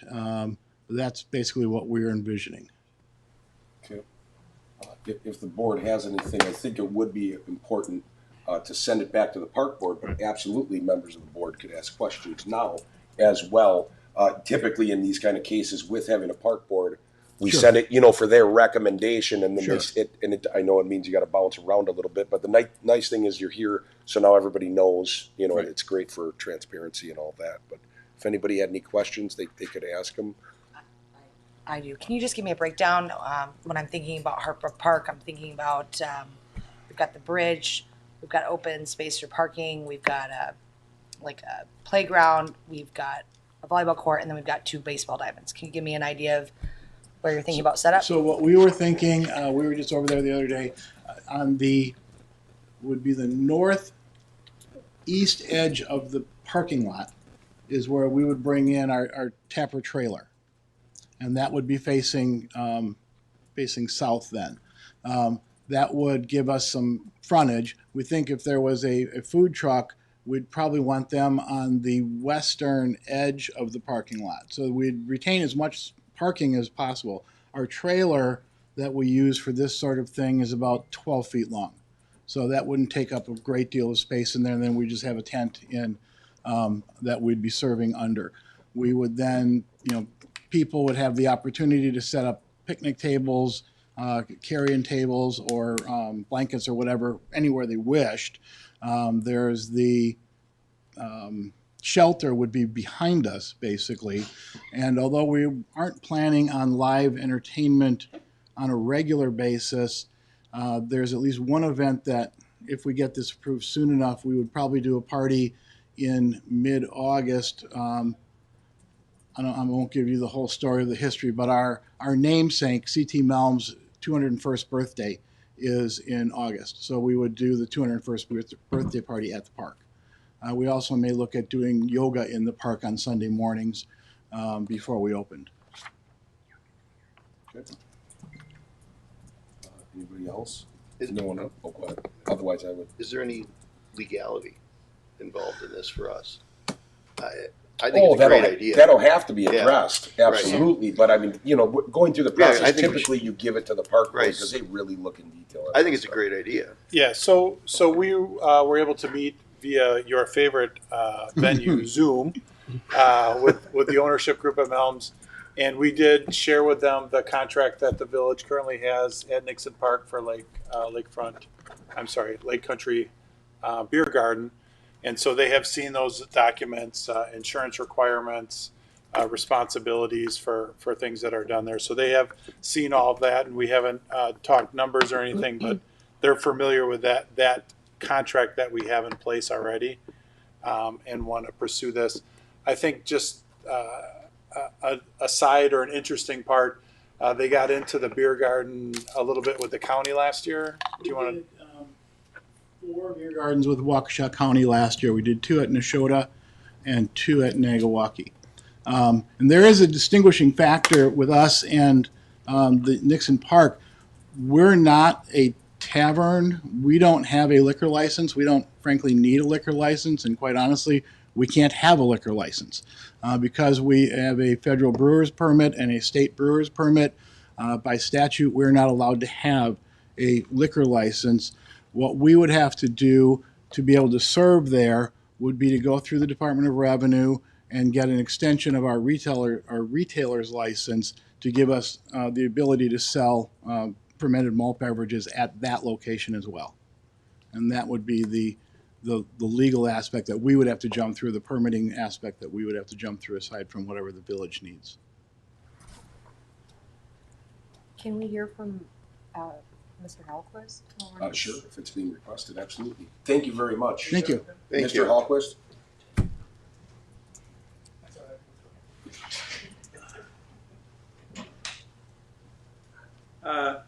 Tim Hallquist, Park Board Chairman, 25 years. I can't really comment until he gets a plan in place, really, but that's why I'm here, because I thought it'd be nice to have one over there, but I don't know if he knows all the ins and outs as far as what you guys are asking for Lake Country to pay and all that kind of stuff. So I think right now, just the way he set it up, I think parking's going to be a problem, just because he's utilizing the parking lot. So I would want to see the plan. But other than that, I'm come to the park. Rick's on the park board, so I mean we would look at it. Tim, would the park board I think it's consider? appropriate that it goes to the park board because that's where it gets. Well, I did notice that it just said discussion and not consideration, so that's why I figured you guys wouldn't make a move on it tonight. No. So no, yeah, bring it to us and we'll review it. So Would the park board consider designating an area for them outside, beyond the parking lot, into Sure. the grounds a little bit? yeah, sure. I mean, Okay. I don't know if is that pavilion rented. I mean, I don't, that can be rented, right? It can be. Yeah. So we'd have to check on that. I think there's still baseball being played up there right during the week, so there's a nice crowd for them already. So based on, obviously you're here and he's here, but based on both of you being here, you're gonna wanna, you would just put that on your agenda. Oh yeah, sure. He'll know that he has to be there. Sure. Yes. It'll be at the next park board meeting. I don't know the date, but First Monday in July. first Monday in July. I have a feeling that meeting not gonna get canceled. No. Oh, Sixth. No, that's after the holiday. It's the okay. sixth. Thanks. Okay, sure. Thank you. Thank you. Thanks for bringing this to talk to the park board. So the next item, I can tell you right now, there's no, what? Shouldn't we make a motion in the? No, there's No. We it's don't just need for to. discussion. Oh, discussion, all right. Next item, there's no action that needs to be taken on this yet. I don't have any window. No spots to fill. No, there's spots to fill. I don't have any people to put them in. To put in them. Announcements? Anybody have announcements? We got a parade coming up in Hartland. I was going to let the chief go. You do, He has yeah. a big announcement. So I was gonna let He's been waiting. He looks so nice too. And his Yeah. Dapper. Chief? He got to burn the building down. They're all excited. Yeah, I got to miss it because of my sewer backing up. We made the fire. Right? We didn't put anything out. So Saturday we had our big house burn over on Lakewood Drive. President Fannerstill, Trustee Doro were there, and we got them warm, if you ask them. So they got to see how our firefighters in the Lake Country area work, and I was very pleased, and the homeowner was extremely pleased with us, and it was a great day. We got 11 practice burns in. So we had 7 crews from different municipalities there. So each of them got at least 1 in. Some got 2. We mixed the crews up at the end and worked with other people. So went very well.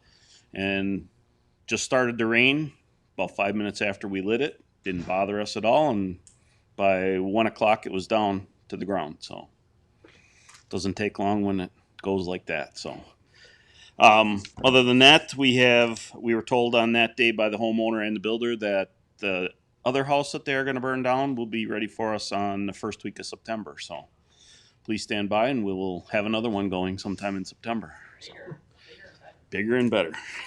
Awesome. That's all I have. And we had officer interviews tonight. I had 4 chiefs from the Lake Country area doing interviews for my 6 officer positions. So we'll be at the PFC in July, and then probably to you in July at some point for swearing in. Awesome. Thank you. Thank you. Thank you. Thanks, Chief. With Chief being there, I do want to let everybody know that we did receive the letter. I think you've all seen it because I think they sent it via email, but we did receive the letter from PFC making it completely official, even though it's backdated to March 20th, to make sure that we have an interim chief. So congratulations, sir. Thanks. Yeah, so any other announcements? Otherwise, I'll go into parade and stuff. Oh, yeah, go ahead. You can take it away. I was just going to say that we did. Hopefully, everybody got their shirt. Certainly not mandatory that that you wear the shirt, but if you would like to and are out and about during either the parade or the fireworks and have the shirt on, it'll make us all look uniform and Great. and out there. So, and then obviously the big item being the fireworks and the parade, which I'll defer to Darlene. But I do want to give an update on the splash pad. Wow, that is a popular item. I think the only mistake is instead of the button to get the water going, there should have been a quarter slot, and that thing would have paid for itself. So, Good idea. I am totally shocked how busy and how popular the splash pad is. But that just an update that's went up and going the day after the last board meeting and has been a success. So I just wanted to make a comment of some comments that I had gotten from our last meeting in regards to the chamber coming forward and how confusing it was for people watching it. I personally want to apologize to the chamber as my own self of how things were handled. Although I have to abstain because I'm part of the chamber, I feel as a village board, it's our responsibility to offer as much assistance as we can and to kind of give solid plans. I know Robin, Trustee Lucky, was very nice to provide information to the chamber, and it was appreciated. So I just think what the chamber does in this village is amazing. Not saying I agree or disagree with what was on the table. I just think that it's a very important part of our community, and I'm very thankful and surprised at all the people that did show up this evening. Anybody else? So you want to run through Go for it. It's all yours. I don't know the exact times. Okay, so we got Friday, Saturday, Sunday. Friday. Oh, everybody just heard that. That's watching on YouTube. I always forget about that. It goes. Friday fireworks. They will be shot off at dusk. Everything basically starts around 4 o'clock. I strongly encourage people to get there early. Try to follow guidelines as much as you can. They are guidelines. They are not the law. No one needs to be. I don't want anybody being afraid, but it's going to get tight. I have a feeling. So hopefully people will use their best judgment and use all of the space that's down there, and we'll have a fantastic time. It always is a great show. A lot of people, like Darlene, put a lot of work into it, and it's a good time for Hartland. On Sunday is the parade. The parade will depart and begin at 1:30 p.m. I have heard news that the numbers are up. For a while of watching these meetings, they were really down, but it looks like we are crossing 70 as we speak. 75 as we speak. So it is getting up there. We are encouraging people to not throw things with the hand-to-hand contact, but again, we're encouraging. I hope people have a really fun time. This is a celebration of this village. It is a celebration of the independence of this country. It is my hope that people will keep their focus 100% on the greatness of what this village is and what this country is for those 3 days and resume anything else that Monday. I think everybody should focus on how great this community is and just how great people are. Shut off the news and just have a great time talking to people that are right there in front of you. You'll find that your stress level will go way down and you'll be having fun in a really good village. So I hope everybody's safe and has fun, and I hope people come out to the parade, and I hope everybody just has a great time in celebrating something as great as this village and each other. So I don't think I missed anything. There's other festivities going on. You can call almost any office that's related to the village or any organization, and they'll let you know every single thing that's going on because there's multiple events going on. But hoping it's good. Hoping it's good. Anyone else? Anything? Good. I make the motion, we adjourn. Second. It's been moved and seconded to adjourn this meeting. All in favor? Aye. This meeting's adjourned. That's the other thing that I